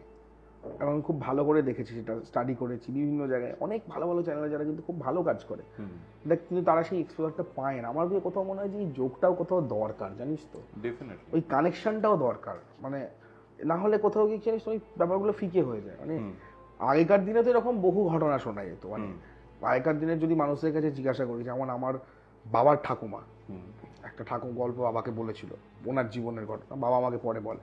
তো যেটা হয় যে আগেকার দিনের মানুষদের দেখবি একটা ভোরে ঘুম থেকে ওঠার একটা টেন্ডেন্সি ছিল বা অভিজ্ঞতা ছিল, অনেক সময় মানুষ ওই 4টে 4:30 ওই সময় ঘুম থেকে উঠতো। তো এরকমই বাবার ঠাকুমা, ওরকম ঠাকুমা একদিন ঘুম থেকে উঠে এরকম দেখছে যে কেতো, ওদের একজন বাড়ির একটা চাকর ছিল, সে বেলগাছে, কেতো, আচ্ছা হ্যাঁ কেতো, সে বেলগাছের তলায় বেল কুড়োচ্ছে বেশ খানিকটা দূরে। এবার ঠাকুমা তখন বলছে কেতো একটা বেল দে না, একটা বেল নিয়ে যায়, বেলগুলো নিয়ে আয় আমার জন্য, কেতো একটা বেল দে। এবার যেতে যেতে গেছে ওখানে বেল গাছের কাছাকাছি গেছে, কেতো একটা বেল দিত, দে না। যখন একদম কাছাকাছি গেছে, যে কেতোকে যখন ডাকছে কেতো করে, তারপরে দেখছে যে লোকটা আর কি ওখানে ছিল, মানে সে তো কেতো নয়, কেতো মানে ওরকমই একদম কালো ফালো দেখতে টাইপের, হ্যাঁ, এবং সে তখন ওখান থেকে একটা পা ওপরে দিয়ে গাছে উঠে গেছে। কি বলছিস? হ্যাঁ এটা শোনা ঘটনা, ঠিক আছে, এবং একটা পা ওপরে দিয়ে গাছে উঠে গেছে, এবং এটা মানে নিজের জীবদ্দশায় বাবা মানে শুনেছে, এবং এটা শুধু বাবা কেন আমার ঠাকুমার থেকেও শুনেছি, ঠাকুমাও গল্প করেছে। ইভেন আরেকটা জিনিস খুব বেশি শুনতে পাবি, ধর গ্রামের দিকে কেউ হেঁটে যাচ্ছে তার ফ্যামিলিকে নিয়ে, রাতের সময় বাঁশ পড়ে থাকতো, ঠিক আছে, তো বলা উঠে যায়। আরে আমাদের গ্রামেই বাঁশবাগানে হয়েছে এরকম, মানে আমাদের ওখানে একটা বাঁশবাগান, এরকম প্রসিদ্ধ বাঁশবাগান আছে ভাই, সেসব বাঁশবাগানে আমরা ছোটবেলায় যেতে ভয়ও পেতাম, পড়ে ফিরতাম ওখান দিয়ে, রাত্রেবেলা রাম রাম রাম রাম রাম রাম রাম করতে করতে ফিরতাম ভাই, সত্যি কথা বলছি, কোনো আলো ফালো নেই। এবারে ওখানে হয়েওছে যেরকম বাঁশ পড়ে আছে, বাঁশটা টপকাতে গেছে একদম সোজা উঠে গেছে। মানে বলা হয় যে ওই সময়টায় ওখানে দাঁড়িয়ে প্রস্রাব করে টয়লেট করে যখনই করবে তখনই ওটা উঠে যাবে, তারপরে তুমি বেরোচ্ছ। এটা সাইন্টিফিক ব্যাখ্যা থাকতে পারে। হ্যাঁ, বাট আমি দেখেছি যে আমার শোনা ঘটনা হচ্ছে ডিঙোলেই ওটা হয়, যখন ডিঙোতে যায় তখনই হয়, সাইড কাটিয়ে চলে গেলে কিছু হয় না, বাট ডিঙোতে গেলেই ওটা নাকি তুলে নেবে পুরো। হ্যাঁ, এটা শুনেছি সাইন্টিফিক ব্যাখ্যা আছে, বাট কিন্তু কিছু তো আছে ভাই। ওই বলে না যে ওই কবি কবি যে দিখতা হয় ও হতা নেই, কবি কবি যে হতা হয় ও দিখতা নেই। সবকিছু ভাই বিজ্ঞান দিয়ে তো ব্যাখ্যা করতে গেলে হয় না। আমি যদি এখন ভগবান মানি, ভগবানে বিশ্বাস করি, তো প্রদীপের তলায় তো অন্ধকারটাও রয়েছে। আমি যদি প্রদীপকে মানি, আমাকে তো অন্ধকারটাকে মানতেই হবে। আমি শুভ মানবো, আমি অশুভ মানবো না, এটা তো হতে পারে না। পজিটিভ থাকলে নেগেটিভ থাকবেই। হ্যাঁ, আর আমার মানে বক্তব্য হচ্ছে আমি কেন চ্যালেঞ্জটা কেন করবো? সে তাদের ডাইমেনশনে, সে তাদের মতন তারা আছে, আমরা আমাদের ডাইমেনশনে আছি। আমার তো মনে হয় কোথাও কি ডাইমেনশনাল গ্যাপটাই আমাদেরকে ঠিকঠাকভাবে বাঁচিয়ে রেখেছে, যে সে তাদের মতন চলছে, তারা আমরা আমাদের মতন চলছে। এবারে কোথাও গিয়ে যখন আমরা এই কাঠি করা, উঙ্গলি করা এগুলো যখন করছি পরিষ্কার কথায়, তখনই আমার কোথাও গিয়ে মনে হয় যে ব্যাঘাতগুলো হয়, এবং তারা যাতে আকৃষ্ট হয়। এই যে মানে অনেক সময় বলে যে রাতের বেলায় সেন্ট ইউজ করা, মানে যারা মেয়েরা খোলা চুলে গেলে আতর দিয়ে যাওয়া বা এই সমস্ত জিনিসগুলো, এগুলো করবো কেন ভাই? যখন মানে যখন এত যুগ ধরে বড়রা বারণ করে এসছে, তখন তো ওটা শোনাই উচিত, সন্ধ্যাবেলায় খোলা চুলে না ওঠা, কারণ এগুলো তো শোনাটাই উচিত বলে আমি মনে করি। বলে যে বিয়ের সময় হলুদ হয়ে যাওয়ার পর বাড়ির বাইরে বেরোতে নেই, কারণ নতুন যে হলুদের গন্ধটা গায়ে থাকে বা নতুন বউদের গায়ে একটা গন্ধ থাকে, সেটা কিন্তু এরকম এন্টিটিদের খুব বেশি অ্যাট্রাক্ট করে, জুড়ে যাওয়ার একটা চান্সেস থাকে। হ্যাঁ, মানে দেখ, আমার কোথাও গিয়ে মনে হয়, দেখবি মানুষের ক্ষেত্রেও তো যদি ধরিস, দেখ আলটিমেটলি যদি আমি খুব সায়েন্টিফিক ব্যাখ্যাতেও আসি, যে আলটিমেটলি মানুষ মারা যাওয়ার পরে ইহলোক ছেড়ে যখন পরলোক যায়, এই ইহলোক এবং পরলোকের স্তরে যখন ভূতলোক যেটা রয়েছে, সেখানে যারা বিলং করছে তাদেরকে আমরা একটা এন্টিটি বলে আখ্যা দিচ্ছি। এবং তারা এন্টিটি হচ্ছে, তারা কিন্তু মানে তাদের যে আমাদের যে সোলটা, এটা শুভ অশুভ হতে পারে। এই যে আত্মা যারা আছে, তারা তো কোথাও গিয়ে আগে তো মানুষের মধ্যেই থাকতো রে বাবা। তারা তো একটা মানুষেরই প্রতিচ্ছবি, মানুষেরই তো প্রতিমূর্তি। দেখবি আমাদের জীবনে গন্ধ আমাদেরকে খুব অ্যাট্রাক্ট করে। আমরা মেমোরি থাকে, হ্যাঁ, আমরা সব ভুলে যাই, কিন্তু আমরা গন্ধ দেখবি চিনতে পারি। একটা গন্ধ বহু আগে শুনেছিলাম, সেই গন্ধটা কিন্তু আমরা বুঝতে পারি, যেটা কিন্তু ওর গন্ধ। এবং প্রত্যেকের গায়ে একটা পার্টিকুলার গন্ধ থাকে, এবং আমরা সেই মানুষটা এলে তার গায়ের গন্ধ দিয়ে তাকে রেকটিফাই করি বা তাকে চিনতে পারি। হ্যাঁ, তাকে দেখি, কিন্তু এটা তো হওয়ারই বিষয় না। এবং এই জিনিসগুলোকে কোথাও গিয়ে আমার মনে হয় না ঘাটানোই ভালো। তার থেকে বড় কথা, আমাদের প্রবলেম যেটা, আমরা আমাদের কাজ করতে গিয়ে এগুলোকে ঘাঁটিয়ে ফেলি অনেক সময়, আর সেই সময় গিয়ে আমাদের প্রবলেমটা শুরু হয়। ওই তো দেখেন আমার রেকর্ডিং এর সময় সমস্ত ব্যাপারগুলো। ইভেন আরো একটা ঘটনা বলছি আমি, মানে এই অডিও স্টোরি করতে গিয়ে এগুলো সব হয়েছে। একদিন তারানাথ করছিলাম, একটা রেকর্ড করছিলাম রাত্রিবেলা। তো তারানাথে কাল ভৈরবের প্রসঙ্গ খুব একটা ভীষণ একটা গুরুত্বপূর্ণ বিষয়। তো তারানাথের রেকর্ডিং করে তখন ওই কাল ভৈরবের একটা পোর্শন ছিল। সমস্ত কিছু কমপ্লিট করে আমি রাত্রেবেলা ব্যালকানিতে এসেছি, এসে একটা সিগারেট খাবো, আমি দাঁড়িয়েছি। ঠিক আছে, আমি এত বছর আমি আমার বাড়ির সামনে আছি, আমার বাড়িতে আছি, আমি আমার 27-28 বছর যখন মানে আমি যদি জ্ঞান হওয়া থেকে যদি বলি, যে আমার 24-25 বছর আমার যখন জ্ঞান হচ্ছে টোটাল এই যে পিরিয়ডটায়, আমি জীবনে আমার বাড়ির সামনে অন্য শুয়োর দেখিনি। আচ্ছা আচ্ছা। কিন্তু ওই দিনকে আমি দেখছি, আমি বারান্দায় দাঁড়িয়ে একটা কালো শুয়োর আমার দরজার সামনে ঘুরছে। এটা তুই বলেওছিলি আমাকে। হ্যাঁ, আমি বলেছিলাম তোকে, একটা কালো শুয়োর আমার দরজার সামনে ঘুরছে। নিছকই কাকতালীয়। তাহলে ওই সময়টাই কেন? আগে পরে নয় কেন? আগে পরে নয় কেন, ওই সময়ই কেন? আমি যখন বাইরে গেলাম সেই সময় কালো শুয়োর ঘুরবে কেন? এবং সবাই আমরা জানি যে কাল ভৈরবের সময় কালো শুয়োরের কি কানেকশন রয়েছে, ওতপ্রোত সম্পর্ক রয়েছে। যে কালো শুয়োর যে আমাদের যে ষড়রিপু, সেই মানে সে শুয়োর চড়ায়। তো আমরা জানি যে দেখবি যখন তারানাথেই পড়েছি আর কি, যে কাল ভৈরব যখন যে শুয়োর চড়ায় তার হাতে একটা ছড়ি থাকে, এবং সেই শুয়োর হয় হচ্ছে তার ষড়রিপু মানুষের, এবং সেই ছড়ি দিয়ে মানুষের ষড়রিপুকে কন্ট্রোল করে। তুই কাল ভৈরবের যে গল্পটার কথা বলছিস, সেটা খুব যদি ভুল না করি একটা খুব বৃষ্টি, মানে গল্পে খুব বৃষ্টি হচ্ছে, আলের মধ্যে গেছিল মাছ ধরতে। এক্স্যাক্টলি ওই গল্পটাই তারানাথ সব সাধনা ছেড়ে পালিয়ে এসেছিল, সেই যে সব ছেড়ে এসেছিল। আমি ওটা মনে হয় সম্ভবত গল্পটার নামটা আমার মাথায় আসছে না এই মুহূর্তে, বাট দারুণ একটা গল্প। বাট দেখ, ওই সময়ের যারা রাইটার, যারা লিখেছে এবং যারা সত্যিকারের ভালো মানের লেখে এই তন্ত্রফন্ত্র নিয়ে, তারা প্রচন্ড মানে রিসার্চ করেই লেখে যে দেবী বজ্রবরাহীর সঙ্গে নাহলে ছিন্নমস্তাকে কানেক্ট করা, বৌদ্ধতন্ত্র আর হিন্দুতন্ত্রকে কানেক্ট করা নাহলে কিন্তু অসম্ভব। এবং আমি মনে করি যে তন্ত্র মন্ত্র এগুলো নিয়ে লিখতে গেলে একটা হিউজ রিসার্চ ওয়ার্ক দরকার। মানে এখন একটা জিনিস দেখেছি, তারা যে কেউ একটা লিখে দিল ভাই তন্ত্র মানে মানুষের কাছে হয়ে গেছে একটা বশীকরণ। হ্যাঁ, দুটো জিনিস ভাই যা হয় আর কি ট্রেন্ডিংয়ে চলে, কর্ণপিশাচিনী সাধনা আর হচ্ছে বশীকরণ, ঠিক আছে। আমি এটা নিয়ে কোনো কমেন্ট করবো না। কর্ণপিশাচিনী আমি জানুয়ারিতে একটা এপিসোড বানিয়েছিলাম, ঠিক আছে, সেই সময়ের পর দেখলাম ওটা হিট করলো, তারপর সবাই কর্ণপিশাচিনী নিয়ে পডকাস্ট করছে।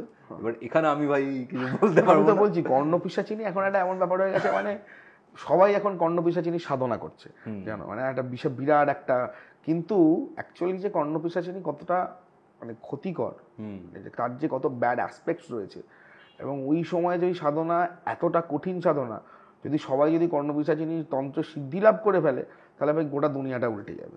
এক্স্যাক্টলি। তুমি কর্ণপিশাচিনীকে তুমি মাতৃরূপে চাইতে পারো, তুমি ভাজ্যরূপেও চাইতে পারো, ঠিক আছে। এবার ম্যাক্সিমাম মানুষ কি করে, যে সে তার স্ত্রী রূপে চেয়ে ফেলে বা তার সঙ্গীন রূপে চেয়ে ফেলে। এবার সেইখানে গিয়ে এই যে তার সঙ্গে যে তার যে লিপ্ত হওয়া, তার সঙ্গে তার যে কানেকশন বা কমিউনিকেশন, এটা তো অ্যাকচুয়ালি আমার মনে হয় যে সবার দ্বারা সম্ভব নয় পৃথিবী। এত ঊর্জাটা কিভাবে পাবি তুই? হ্যাঁ, সেটা অত ঊর্জাটা আসবে কোত্থেকে, সবার দ্বারা সম্ভব নয়। ইভেন তারানাথ তান্ত্রিকে মাতু পাগলির যে ক্যারেক্টারটা রয়েছে, সেটা কিন্তু এই কর্ণপিশাচিনীর অ্যাসপেক্টটাকে কেন্দ্র করেই লেখা। এটা আমি পড়েছি। ইভেন এই যে তারানাথ তান্ত্রিক যিনি লিখেছেন, স্বর্গীয় বিভূতিভূষণ বন্দ্যোপাধ্যায়, তিনি একটা সময় কিন্তু গভীর প্রেত চর্চা করেছেন। হ্যাঁ হ্যাঁ, এটা আমারও শোনা, এবং আমি তো নিজে বিভূতিবাবুর বাড়িতে গেছি, মানে এখানে আমি যখন আমার চ্যানেলের জন্য, আমাদের হরস্কোপের জন্য তখন গল্প তুলতে গিয়েছিলাম তারানাথের, তারাদাস বাবুর ছেলে তথাগত বাবুর সঙ্গে আমার কথাবার্তা হয়, হ্যাঁ কপিরাইটের জন্য আমার কথাবার্তা, আমি বাড়িতেও গেছি, এবং ওনারা ভীষণ পরিমাণ খুব ভালো মানুষ, এত ভালো ব্যবহার, এত আন্তরিকতা ওনাদের। এবং তখন অনেক গল্প শুনেছিলাম যে যখন তারাদাসবাবু তারানাথ যখন লিখতেন, তখন একটা অদ্ভুত ঘোরের মধ্যে থাকতেন। এবং আমি যদি দেখি যে খুব ইলাবোরেটলি, কারণ তারানাথ তান্ত্রিক এখন একটা ভীষণ একটা চর্চার বিষয়, একটা তারানাথ তান্ত্রিক মানে একটা ট্রেন্ডিং টপিক। আমি বলবো যে এই ফ্যান ফিকশনটা বেরিয়ে, মানে এটাকে কোথাও কি আমার মনে হয় ইমিডিয়েটলি যেন বন্ধ হওয়া উচিত।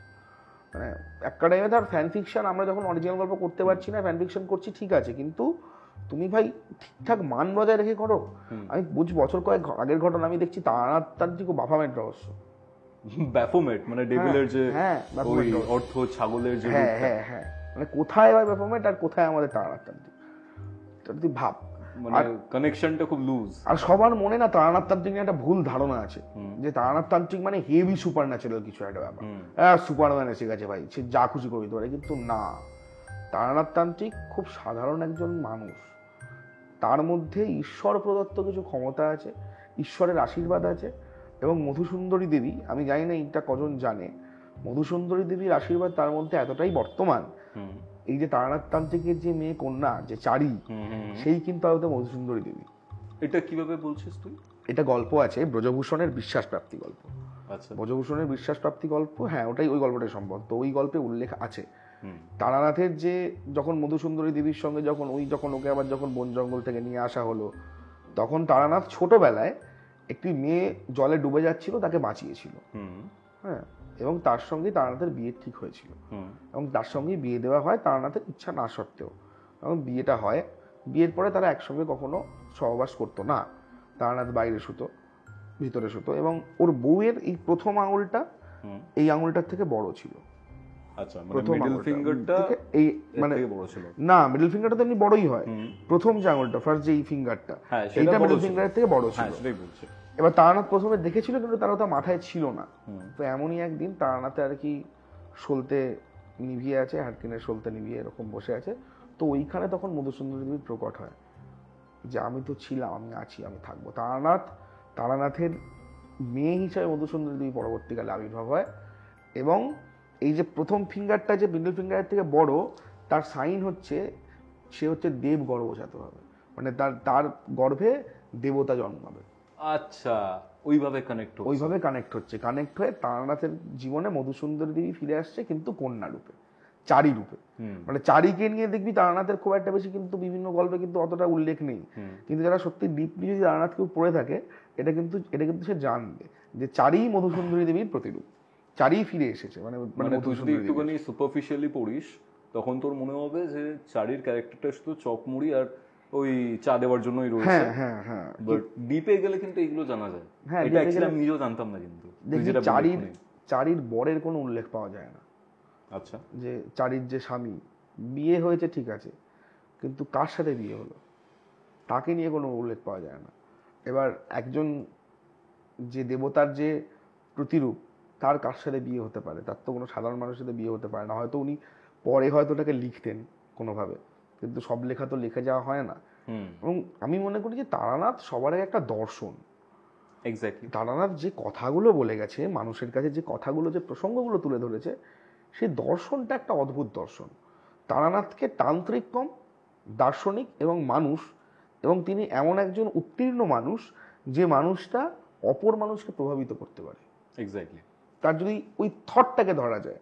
তারানাথ কিন্তু গৃহিণী হয়ে মানে গৃহে চলে এসেছে, এসে তার সমস্ত ক্ষমতার উপরে কিন্তু কিছু ক্ষমতা তার দেওয়া আছে, তার জন্য তার অন্ন বস্ত্র বাসস্থানে কখনো অভাব হবে না। এক্স্যাক্টলি। এবং সে সেই করে তারানাথ আছে এবং সেই করেই তিনি মানে টিকে রয়েছেন। এবং আমি বলবো ব্রজভূষণের বিশ্বাসপ্রাপ্তি গল্পটা পড়া উচিত।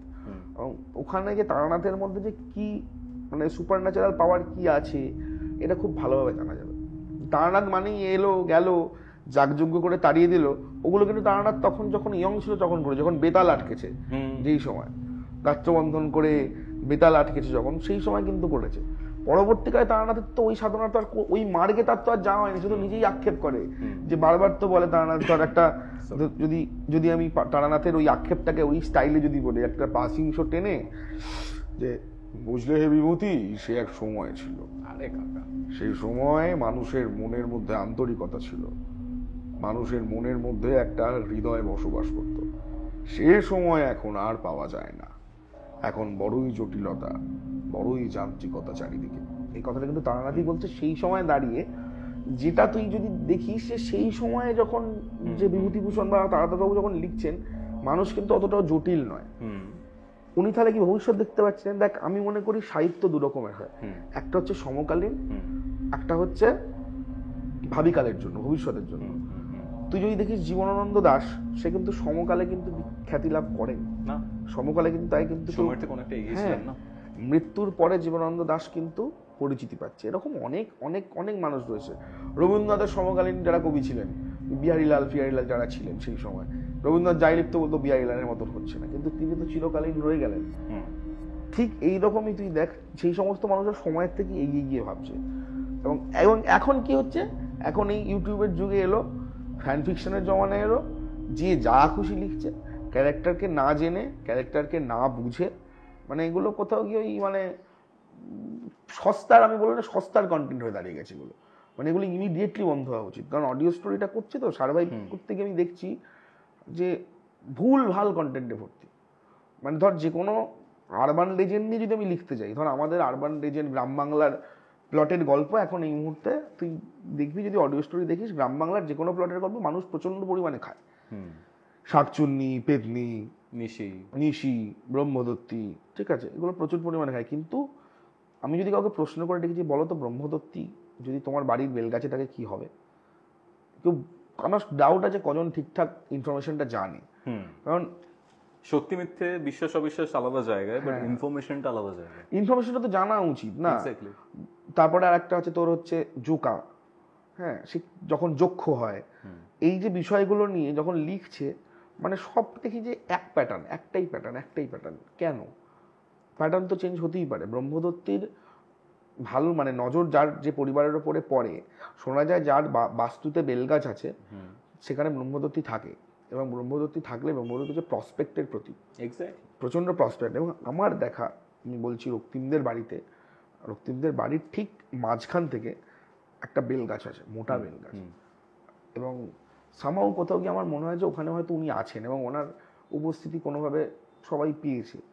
ওনাদের প্রসপেক্ট প্রচুর, মানে এই সময় দাঁড়িয়ে ওনাদের এত প্রসপেক্ট, কোথাও গিয়ে আমার মনে হয় সবই ঠাকুরের আশীর্বাদ একদম। এবং যিনি আছেন ওখানে ব্রহ্মদত্তিকে মানে ওই অ্যাসপেক্টে যদি না দেখা যায়, কারণ দেখ ভালো খারাপ সব মিলিয়ে তো এন্টিটি আলটিমেটলি। আমরা যেরকম মানুষ তো ভালো হবে খারাপ হবে, ঠিক এন্টিটিও ভালো আছে খারাপ আছে। আমি কেন খারাপ এন্টিটির সাথে কানেক্ট করব? ইভেন যদি কাউকে ব্রহ্মদত্তির যে ব্যাপারটা বলি পজেস করে, সে কিন্তু পূজা পাঠের মধ্যেই ছিল। সৎ ব্রাহ্মণ যখন পূর্ণিমা তিথিতে কেতুন নক্ষত্রে মারা যায়, তখন সে ব্রহ্মদত্তিতে পরিণত হয়। একদম। এবার এই ক্ষেত্রে যদি কেউ পজেস করে, মানে ব্রহ্মদত্তি কোনো পার্টিকুলার ইন্ডিভিজুয়ালকে পজেস করছে, সে কিন্তু পূজা পাঠ করা বাড়িয়ে দেবে। ব্রহ্ম মুহূর্তে উঠবে, স্নান করবে, পূজা পাঠ করবে। নর্মাল পজিশনের থেকে এই পজিশনটা কিন্তু ডিফারেন্ট, কিন্তু এটাও ডেঞ্জারাস। কিন্তু এইগুলো ধর ইনফরমেটিভ ব্যাপার, অনেক ক্ষেত্রে আমি নিজেও তো অডিও স্টোরি শুনি বা তোদের কোথাও একটা গিয়ে না যে অ্যাকচুয়াল যে রিসার্চ, যে ফ্যাক্টস, সেগুলো হারিয়ে যাচ্ছে। হ্যাঁ, হারিয়ে যাচ্ছে তো। কারণ কি হয়েছে এখন, মানে হাস্যকর একটা হচ্ছে অর্ডারের ভিত্তিতে লেখা, অর্ডারের ভিত্তিতে লেখা, আচ্ছা, মানে কন্টেন্ট রাইটিং হয়ে গেছে। তো যে গল্প লেখার জন্য তো একটা ভাব লাগে, একটা সাহিত্য লাগে, একটা বোধ লাগে, একটা চর্চা লাগে। তো সেটা যদি আমি এখন অর্ডারের ভিত্তিতে লিখি, আমার একটা অডিও স্টোরি করবো আগের মাসে, আমাকে এই মাসের মধ্যে একটা লেখা দাও, তো সেটা কারণ লেখা থাকছে না, তো সেটা তো সাহিত্য থাকছে না। কিন্তু ইভেন দেখ, কম্পিটিশনটা এত বেড়ে গেছে। যখন আমরা ইনিশিয়ালি দেখতাম তখন অডিও স্টোরির হিসেবে বলছি, সানডে সাসপেন্স ছিল, আমরা ছোটবেলা থেকে শুনে বড় হয়েছি। তারপরে শায়ক আমান, মিডনাইট হরর স্টেশন, সেই সময়টা। তারপরে আস্তে আস্তে অনেক অডিও স্টোরি নিয়ে অনেকে অনেক কাজ করেছেন, খুব ভালো কাজ করেছেন। ইভেন আমার মনে হয়েছে 2021-এর দিকেই হবে, আমি একটা সিরিজ তৈরি করেছিলাম টপ 10 সানডে সাসপেন্স। তখন 2-3 হাজার সাবস্ক্রাইবার হয়তো আমার, বাট ওটা একটা ফ্যান বয় মোমেন্ট হিসেবে করেছিলাম। তখন অনেকগুলো চ্যানেল ছিল যাদের ব্যাপারে আমি বলেছিলাম এসো গল্প করি, ঠিক আছে। তারপর বিভা ক্যাফে ছিল, ঠিক আছে, থ্রিলারল্যান্ড ছিল, হ্যাঁ থ্রিলারল্যান্ড ছিল। এইগুলোকে নিয়ে আমি ওটাতে মেনশন করেছি। কতজন দেখেছে কি দেখেনি আমি জানি না, বাট সেই সময় দাঁড়িয়ে আমি অন্য কাউকে কিন্তু ছোট করছি না ভাই, ঠিক আছে, বা অন্য তোদের কাজ বা অন্য অনেকের কাজ আমি শুনি। 221 বি হ্যারিসন রোড, হ্যাঁ, ওটার ফার্স্ট যেটা গল্প ছিল ইনিশিয়াল বেসিসে, সেটা ছিল পোড়া হলুদের গন্ধ। হ্যাঁ হ্যাঁ, ওটা আমি নিজে তারপরে জোকারের একটা এপিসোড ছিল। আরে 221 হ্যারিসন বি রোডের যে দুজন যে আছে, সুমিতেন্দু এবং প্রত্যয়দা, দুজনই আমার খুব ক্লোজ। এবং প্রত্যয়দা আমার টিচার ছিলেন, আমার স্যার ছিলেন, আমার কলেজের লেকচারার। এবং আমি চ্যানেলটা শুরু থেকে আমি দেখছি, এবং ওদের উদ্যোগ খুব ভালো, মানে ওরা লেগেই থেকেছে ভাই। চ্যানেল দিনের পর দিন ডাউন গেছে, দিনের পর দিন চ্যানেল চলেনি, বাট বলে না ভাই, লেগেই যদি থাকো ঠিক হবে। যখন চ্যানেল ঘুরেছে আজকে, এক্স্যাক্টলি ইভান আমরা অনেক কিছু নিয়ে কথা বললাম, অনেক ঘটনা শুনলাম, ইন্টারেস্টিং অনেক থিওরিজ নিয়ে কথা বললাম, তো বিশাল ইন্টারেস্টিং ছিল আজকের আড্ডাটা।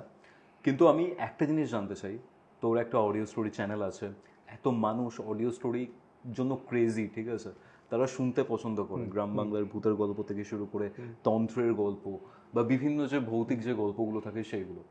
কিন্তু এখন ধর কোনো ফ্রেশার বা নতুন কোনো ছেলে বা মেয়ে, সে একটা অডিও স্টোরি চ্যানেল খুলতে চাইছে 2024-এ দাঁড়িয়ে, তোর কি ওপিনিয়ন? 2024-এ দাঁড়িয়ে অডিও স্টোরি চ্যানেল খোলা উচিত? কারণ একটা হিউজ কম্পিটিশন রয়েছে, একটা টাসল চলে আই থিঙ্ক, আমি জানি না, তো তোর কি ওপিনিয়ন?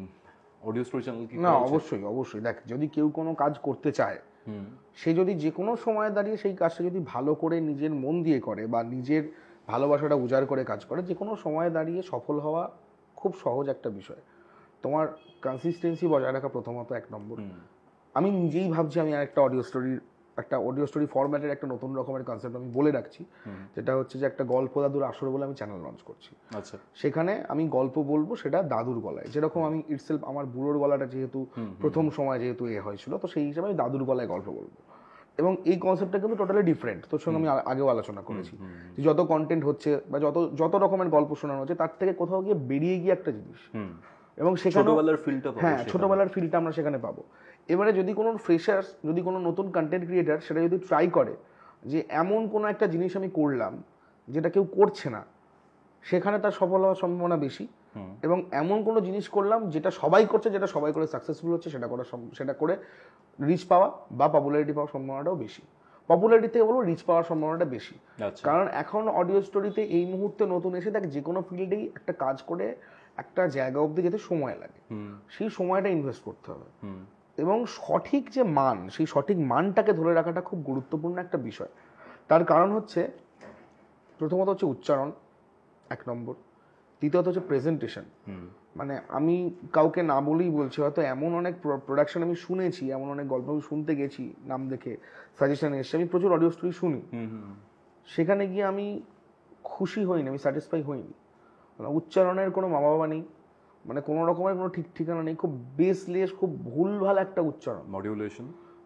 মডিউলেশন তো আমি ছেড়ে দিলাম, মডিউলেশন একটা পার্ট অফ, মানে কি বলবো, একটা শেখার বিষয়, একটা হিউজ পার্ট, যেটা আমি প্রত্যক্ষদর্শী হয়ে প্রত্যেকটা জায়গায় শিখি। মডুলেশনটা একটা প্র্যাকটিস। যদি আমি যদি বলি যে আমি যদি এই মডুলেশনে কথা বলি সেখান থেকে আমাকে সুইচ করে এই মডুলেশনে যেতে হতে পারে, এই মডুলেশন থেকে কখনো কখনো আমাকে এরকম ফোকলা বুড়োর মডুলেশনেও যেতে হতে পারে, সেখান থেকে "এই, ভয় পাচ্ছিস না, এই ভূতের গলা করে আবার আমাকে নর্মাল গলায় ফিরে আসতে হতে পারে, যেখানে আমি খানিকটা প্রেমিকের মতন আওয়াজ করতে পারি। আবার আমাকে এটাও বলতে হতে পারে যে কি মনে হয় এই ফোনটা কে করেছে। এই যে মডুলেশন, এইটা প্র্যাকটিস ভাই। মডুলেশন করলে তুমি একটা মডুলেশন থেকে আরেকটা মডুলেশন যখন সুইচ করবে না, সেই সুইচিংটাও তোমাকে কুইক করতে হবে। এবং এটা এমন নয় যে আমি একটা চ্যানেল খুলবো ভাবলাম, আমি চ্যানেল খুলে ফেললাম, একটা ছাতার মাথায় জবা খিচুড়ি একটা প্রেজেন্টেশন দিয়ে দিলাম, চলবে না, সেই প্রোডাকশন চলবে না। আমি এখানে একটা কোশ্চেন করতে চাই তোকে। ধর আমরা কাজ করতে করতে জিনিসটা শিখেছি, তোর কি মনে হয় যে কাজ করতে করতে শেখাটা বেটার না শিখে এসে কাজ করাটা বেটার? না, অবশ্যই কাজ করতে করতে শেখাটা বেটার, কিন্তু তাকে শেখার মানসিকতা রাখতে হবে। এখনকার দিনের মানুষের মধ্যে যেটা কমে যাচ্ছে সেটা হচ্ছে মানসিকতা, যে শেখার মানসিকতা। আমি যদি আজকে একটা ফ্রেশার শিখিয়ে বলতে চাই তোর এটা ভুল হচ্ছে, এমন অনেকে আছে তারা বলবে এই জ্ঞান দিচ্ছে ভাই, আমি নেবো না, কে ভাই এই জ্ঞান দিচ্ছে কেন, এরকম এ কে হয়ে গেছে। সে কারণে দেখবি যে অনেকে বলে যে সিনিয়রদের গাইডলাইন পায় না, যারা ভালো, যারা শেখার মানসিকতা নিয়ে আসে তারা কোথাও গিয়ে বঞ্চিত হয়ে যায়। তাদের আমরা করতে চাই না তখন আর সেখানে গিয়ে যে ভাই কী বলবো ভাই, সে তো বলবো ভাই কেন জ্ঞান দিচ্ছ, ফোকটে জ্ঞান নেবো না। তো আমার এখানে গিয়ে একটা জিনিস মনে হয় যে না ঠিক আছে, মানে যেটা ওই করতে চাইছে করুক, কিন্তু ওই প্রপার মানটা বজায় রেখে। এমন না যে মানে উচ্চারণের তো আমি বলছি না, মানে আমি অনেক জায়গায় শুনেছি কি ক্লিশে উচ্চারণ, কি জড়ানো উচ্চারণ তার, সে কিন্তু একটা চ্যানেল খুলে ন্যারেট করছে, মানে এটা মানে ভাবার বাইরে, মানে মানে সেটা ভাবার বাইরে ভাই, ঠিক আছে, ওই রকমই বিষয়। মানে আর একটা জিনিস খুব ইম্পর্টেন্ট অডিও স্টোরি ক্ষেত্রে, সেটা হচ্ছে মিউজিক বা বিজিএম মিক্সিংটা। হ্যাঁ, বিজিএমটা আমাকে পুরো অ্যাটেনশনটা ধরে রাখছে। আমি যদি গল্প পাঠ আমার সুন্দর হয়, আমার ক্ষেত্রে সেখানে বিজিএমটা একটা এক্সট্রা চুম্বক হিসেবে কাজ করছে, যেটা ওই অডিয়েন্স বা লোহাটাকে টানছে বা রিটেনশনটাকে বজায় রাখছে। হ্যাঁ, রিটেনশনটাকে বজায় রাখছে। সেখানে দাঁড়িয়ে এই সমস্ত বিষয়, এবং থাম্বনেল তো রয়েইছে, এবং থাম্বনেলের ক্ষেত্রে আমি বলবো নতুন কিছু ট্রাই করো, একঘেয়েমি সবাইকে ফলো না করে তোমার একটা স্টাইল বানাও। থাম্বনেলে তোমার একটা স্টাইল তৈরি করো, যেটা কিন্তু খুব ইম্পর্টেন্ট একটা অ্যাসপেক্ট। ভীষণ থাম্বনেল একটা চ্যানেলের আইডেন্টিটি। এক্স্যাক্টলি। আমি প্রথম থেকে সেটা আমাদের টিমের ক্ষেত্রে আমরা ফলো করে এসেছি, এক ধরনের যে একটা প্যাটার্নের থাম্বনেল, সেটা এখনো পর্যন্ত সেটা কন্টিনিউয়াস হচ্ছে, কন্টিনিউ ভাবে চলছে। তো আমার মনে হয় যে থাম্বনেলের একটা প্যাটার্ন তৈরি করা উচিত। এইভাবে একটা থাম্বনেল হচ্ছে মানে আমি এইভাবে করবো সেটা নয়, আমার চ্যানেলের কন্টেন্টের একটা থাম্বনেলের প্যাটার্ন থাকবে, এটাই আমার থাম্বনেল। তুই যদি সায়কদার চ্যানেল দেখিস, ওর যে থাম্বনেলের যে আর্টিস্ট কাজ করে তার একটা কাজের প্যাটার্ন রয়েছে, হরোস্কোপের একটা কাজের প্যাটার্ন রয়েছে, থ্রিলারল্যান্ডের একটা কাজের প্যাটার্ন রয়েছে, প্রত্যেকের একটা কাজের প্যাটার্ন রয়েছে অডিও স্টোরির ক্ষেত্রে। এবারে এখনকার দিনে একটা এআই জেনারেটেড পোস্টার যেগুলো হয়, সেগুলোর একটা খুব বেশি চল উঠেছে, কিন্তু সেগুলো যদি সঠিক মাত্রায় বা সঠিক পদ্ধতিতে ব্যবহার করা যায়, তখন আমার মনে হয় যে সেখানে ফ্রুটফুল হবে। এবং সবার আগে মাথায় রাখতে হবে তুমি যে কাজটা করছো সেই কাজটা কতটা গুরুত্বপূর্ণ হচ্ছে। এবার ইউটিউবার টু ইউটিউবার আমি কথা বলছি। ধর তুই বললি থাম্বনেলের একটা প্যাটার্ন থাকতে হবে, আমাদের কিউরিওফাই চ্যানেলে একটা থাম্বনেলের প্যাটার্ন রয়েছে, তোর হরোস্কোপেও সেটা রয়েছে, বা তোদের হরোস্কোপেও সেটা রয়েছে।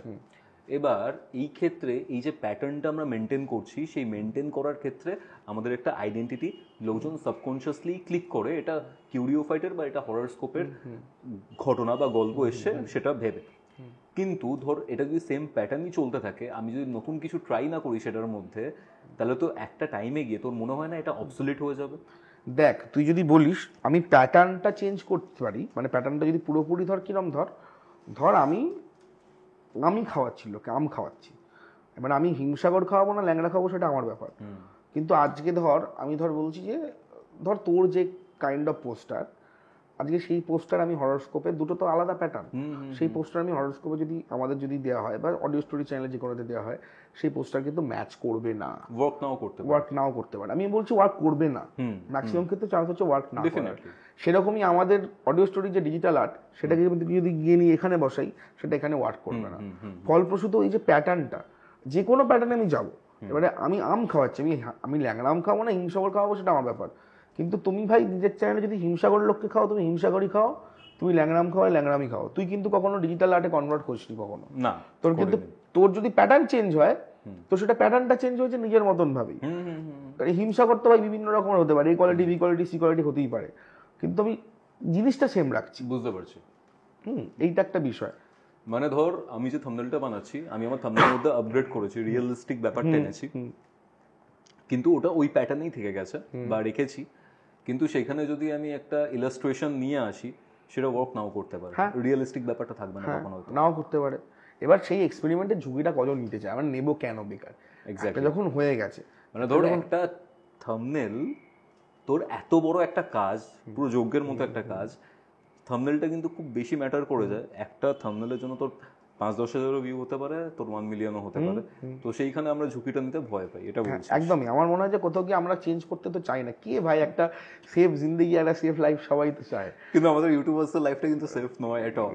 না, বর্তমানটাই বাঁচো না বাবা, ভবিষ্যৎ ভেবে কি হবে। কি দেখ, লিভ ইন দ্য মোমেন্ট।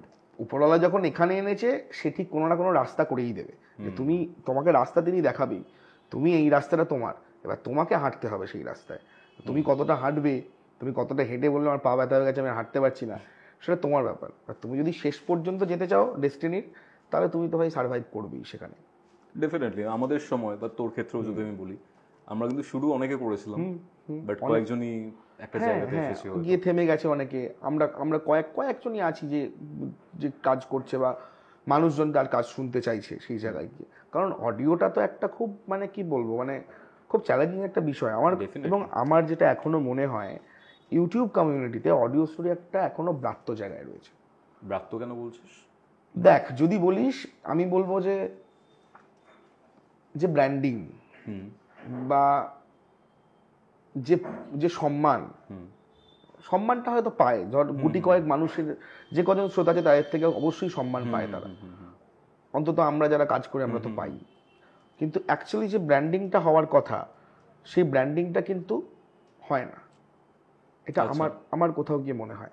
ঠিক আছে, কারণ আমরা অডিওতে কাজ করছি, সেই ক্ষেত্রে ফেস দেখানোর যে সুযোগ সেটা কম, ব্র্যান্ডিংটা ওই জন্য কম হচ্ছে, এটা বলছিস। কঠিন তো কাজটা না আলটিমেটলি, তার থেকে ভাই ফুড ব্লগারদের লাল লাল ঝাল ঝাল করা অনেক ভালো। কোনো কাজ তো থাকে না ভাই, গিয়ে মানে একটা এডিটিংও করতে হয় না, একটা সেখানে থাম্বনেলও ঠিকঠাক বানাতে হয় না, বিজিএমও ক্রিয়েট করতে হয় না, শুধু মুখের সামনে মোবাইলটা নিয়ে যাও, দাদা দাদা কি পাওয়া যাচ্ছে দাদা, মাংস কত করে দাদা, ও কপিস দিচ্ছ, ও কত গ্রাম পিস, ক কেজি ঘি, আনলিমিটেড নাকি, হ্যাঁ ঘি কত দিচ্ছ দাদা। এই তো চলছে সিনারিওটাতে, এই তো চলছে। এই দোকানে কেউ বলছে যে আমার 400 কোটির ফেস ভ্যালু, ভাড় বেচায়, এইগুলোই তো মার্কেটে চলছে। তাহলে এদের ভিড়ে ভালো যারা কন্টেন্ট বানাচ্ছে, যারা সার্ভাইভ করছে, কারণ ফুড ব্লগিং তো অনেকে করে, আমরাও তো দেখতাম একটা সময়। আমি তো বলছি, আমি তো নিজে দীপ্তদার ফুড ব্লগিং খুব দেখতাম, আমার এখনো ভালো লাগে। চ্যাংড়াদার ফুড ব্লগিং আমার খুব ভালো লাগে, লোকটা বেশ রসিয়ে করে, তার মধ্যে দম আছে, ইউনিক একটা ব্যাপার আছে, ধক আছে। কিন্তু এমন অনেক কন্টেন্ট ক্রিয়েটর যারা দেখছি, মানে এত জঘন্য করছে। নন্দিনীদের ব্যাপারে কি বললো মিষ্টি দি, থাম্বনেলগুলো এইগুলো ওরকম করে না, মানে ওর মানে এরকম কথার টানটা খাইতে এরকম, আজকে চলে এসেছি এই জায়গায়, বলো দিদি কেমন আছো, মানে গলাটা শুনলে আমার অসহ্য লাগে। আমি একজন মানে একদম পার্টিকুলার একজনের ব্যাপারেই বেশি বলবো, হ্যাঁ তার রিচ হয়তো অনেক বেশি, বাট আমার সহ্য হয় না। মানে হ্যাঁ, মানে সে এত ফায়দা নেয়, মানে আমি দেখেছি এত ফুটেজ করে একটা পাবলিক, মানে জাস্ট আমার কোথাও কি মনে হয় যে সব ব্লগাররা খারাপ না, খারাপ নয়। আগে তো আর ফুডি গ্রেডকে নিয়ে অনেক ট্রোল হয়েছে, কিন্তু আমি দেখেছি ছেলেটা যথেষ্ট স্পোর্টিং ছেলে, খুব মানে মজার ছলে নেয় এই জিনিসটা। এবং মঙ্গাই যখন ওকে রোস্ট করেছিল একটা ভিডিওতে, সেটাও কিন্তু খুব স্পোর্টিংলি নিয়েছে এবং ভালো বিষয়টা। কিন্তু এই যে এরা যারা এখন দুদিনে জুম্মা যারা এখন ক্যামেরা নিয়ে ফুড ব্লগিংয়ের মনে এফটাও জানে না, ফোন ভাই আমার ভুল, অতটা পৌঁছায়নি যায়নি ক্যামেরা। আরে আমি একটা কন্টেন্ট আমার একটা পেজে দিয়েওছিলাম ফুড ব্লগিং, হ্যাঁ ফেসবুকে দিয়েছি, এত অশ্লীল, মানে এগুলো কি করে করছে, এবং এইগুলো মানুষজন গালাগালি করছে তো করছে, আবার দেখছেও 5-6 মিলিয়ন ভিউ, হ্যাঁ মানে 24 ঘন্টা এটা ভাবা যায় ভাই, এটা একটা ভীষণ কাকতালীয় একটা বিষয় যে 5-6 ঘন্টার মধ্যে একটা কন্টেন্ট 1 লাখ 2 লাখ চলে যাচ্ছে। হ্যাঁ অনেকের হয়তো ভালো হচ্ছে, কিন্তু কতজন ডিজার্ভিং সেই ভালো হওয়ার, সেই মানে বিজনেসটা উন্নতি হওয়ার কতজন ডিজার্ভিং সেখানে? তোর কি মনে হয় এরা থেকে যাবে? মানে ধর তুই একটা জায়গায় স্লো করে বিল্ড করলি, একটা জায়গায় এলি, সেখানে তুই ঘাটি করে বসে আছিস, এগোচ্ছিস সেখান থেকে, আর তুই স্যাট করে পেয়ে গেলি। আমার উত্তর একদম এক কথায় না, ডট ফুল স্টপ। এইসব কন্টেন্ট কখনোই ভবিষ্যতের জন্য হতে পারে না। ভাবিকালের কন্টেন্ট বা ভবিষ্যতে সেই সমস্ত কন্টেন্টগুলোই থেকে যাবে, বা আমরাও সেগুলোকে রিকল করব যেগুলো কোথাও গিয়ে একটা ছাপ রেখে যায়। স্বামীজি তো বলেই গেছেন যে তুমি যখন জন্মেছো তোমাকে একটা ছাপ রেখে যেতে হবে। আমার কি ছাপ রেখে যাবো রে ভাই? হ্যাঁ গো, তোমার মাংস কপিস দিচ্ছ, এই এই এই এই তোমার মাংস কপিস হ্যাঁ, দিচ্ছ।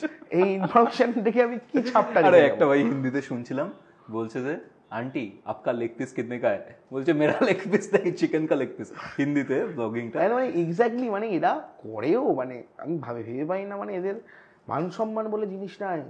মানে এরা গেছি, মানে পুরো মানে ফেসবুকটাই খুলতে ইচ্ছা করে না এখন, কি আর জানো, মনে হয় ফেসবুক খুলবো, ফেসবুক খুললেই তো এই তো শুরু হবে, এই তো এরা গেছে এরকম উল্টো পাল্টা বক বক বক বক করবে। আর আমার মনে হয়, আমি কাউকে ছোট করার জন্য বলছি না, এই যে ফুড ব্লগার রয়েছে, এই যে যা ভেন্ডার্স রয়েছে, তাদের আলাদা একটা মাল্টিভার্স রয়েছে, যেখানে ওখানে ওরা করে। ঠিক আছে, একদম ওখানে ভাই। কেউ থ্যানোস, কেউ থর, কেউ ক্যাপ্টেন আমেরিকার মতো ভাড়া শিল নিয়ে দাঁড়িয়ে সে তো আছে। হচ্ছে ভাড় বে যায়, ভাড় বে যায়। আরে ভাই তুই নিজে এসে তুই তোর খদ্দেরকে অপমান করছিস। একদম বাংলায় প্রবাদ আছে, খদ্দের লক্ষ্মী, এই খদ্দের লক্ষ্মী দোকানদার পেঁচা। হ্যাঁ, তুই সেখানে এসে এরকম বিহেভিয়ার করছিস ভাই, সেটা তো আলটিমেটলি মেসেজটা খারাপ যাচ্ছে। আমাকে একটা কথা বল, এই যে আমরা এত কিছু নিয়ে কথা বললাম, আমি লাস্ট একটা জিনিস জানতে চাই, এই যে অডিও স্টোরি, আমার নিজের পার্সোনালি মনে হয় হিন্দির থেকে অডিও স্টোরি জনরাতে, আমি কিন্তু সিনেমা বা মুভি এইসবের জায়গায় যাচ্ছি না, অডিও স্টোরির রেসপেক্টে গোটা ইন্ডিয়া, ইভেন গোটা ওয়ার্ল্ডের থেকে আমার মনে হয় যে বাংলাতে যেটা তৈরি হয়েছে, এরকম ব্যাকগ্রাউন্ড মিউজিক, এরকম সাউন্ড এফেক্টস দিয়ে এই যে অডিও স্টোরি, এই যে প্রেজেন্টেশন, মাল্টিপল যে ভয়েসগুলো রয়েছে, প্রত্যেকটা ক্যারেক্টারের ডিফারেন্ট ডিফারেন্ট ভয়েস, এটা ট্রেন্ডটা শুরু হয়েছিল সানডে সাসপেন্স, পথপ্রদর্শক, তারপর সায়কদা, তারপরে তোরা রয়েছিস, আমরা আমাদের কাজটা একটু ডিফারেন্ট। কিন্তু তোর কি মনে হয় যে এই যে জিনিসটা শুরু হয়েছে, এটার একটা না একটা জায়গা থেকে শেষ হবে, কন্টেন্টটা রূপান্তর হবে কন্টেন্টের, অডিও স্টোরি রেসপেক্টে বলছি। হতে বাধ্য। দেখ, গল্প তো একটা সময় থামবি, একটা তো একটা গল্পর একটা তো একটা জায়গায় গিয়ে লিমিটেশন পাবে। একটা গল্প লিখতে লিখতে লিখতে লিখতে মানুষের কাছে কোথাও গিয়ে একটা মনোটনিক জায়গায় আসবে। আমি সেই জন্যই বলছি, যখন যেখানে গিয়ে তুমি দেখছো মনোটনি আসছে, সেই জায়গায় সুইচ করো, সেই জায়গাটা পাল্টে দাও, তখন জিনিসটাকে অন্য কিছু আনো, একই জিনিস আসলে নতুন মোড়কে। দেখি পালস লজেন, হ্যাঁ, পালস লজেন কতটা হিট করলো মার্কেটে, একটা 1 টাকার লজেন। একই তো লজেন আগেও বেরিয়েছে ওরকম টাইপের, বিটনুন দিয়ে দিল ভেতরে। লজেন তো বেরিয়েছে, কিন্তু দেখ সেই কালো কালো লজেন খেতাম, কিন্তু পালস গোটা ওয়ার্ল্ড ওয়াইড মার্কেট করে নিল। একই জিনিস, মোড়কটা আলাদা। তোমাকে চেঞ্জ করতে হবে, তোমাকে আপগ্রেড হতে হবে নিজেকে। তুমি যদি সেটা না হও কখনো, তুমি যদি সেই একই ধারাবাহিকভাবে একই জিনিস মেনটেন করে যাচ্ছ, একই জিনিস হচ্ছে কতদিন, তুই যদি দেখিস সেটা সব কন্টেন্টের ক্ষেত্রেই বর্তমান একটা জায়গায় গিয়ে স্যাচুরেশন আসে। যেমন ধর আমি কি বলছি, ধর যেমন ধর তোর ঘটনার ক্ষেত্রে, ধর তুই যদি দিনের পর দিন নিজে ঘটনা বলেই যাস, সেখানে গিয়ে একটা মানুষের মনোটনি আসবে, এবং তোর জন্য তুই দেখ ফোন রেকর্ডিংয়ের একটা তোর একটা সেগমেন্ট রয়েছে, তুই যে এই যে নতুন ইনোভেটিভ জিনিসগুলো করেছিস, তুই কিন্তু নিজেও কিন্তু মোড়কটাকে চেঞ্জ করেছিস, একই জিনিস নতুন মোড়কে। আমি বলবো অডিও স্টোরির ক্ষেত্রেও সেটা হওয়া উচিত, একই জিনিস নতুন মোড়কে। না হলে সার্ভাইভ করা ভবিষ্যতের ক্ষেত্রে বহুত দিন পর আমার কোথাও গিয়ে মনে হয় কয়েকজনই পারবে। আচ্ছা, কয়েকজনই পারবে, সবাই পারবে না।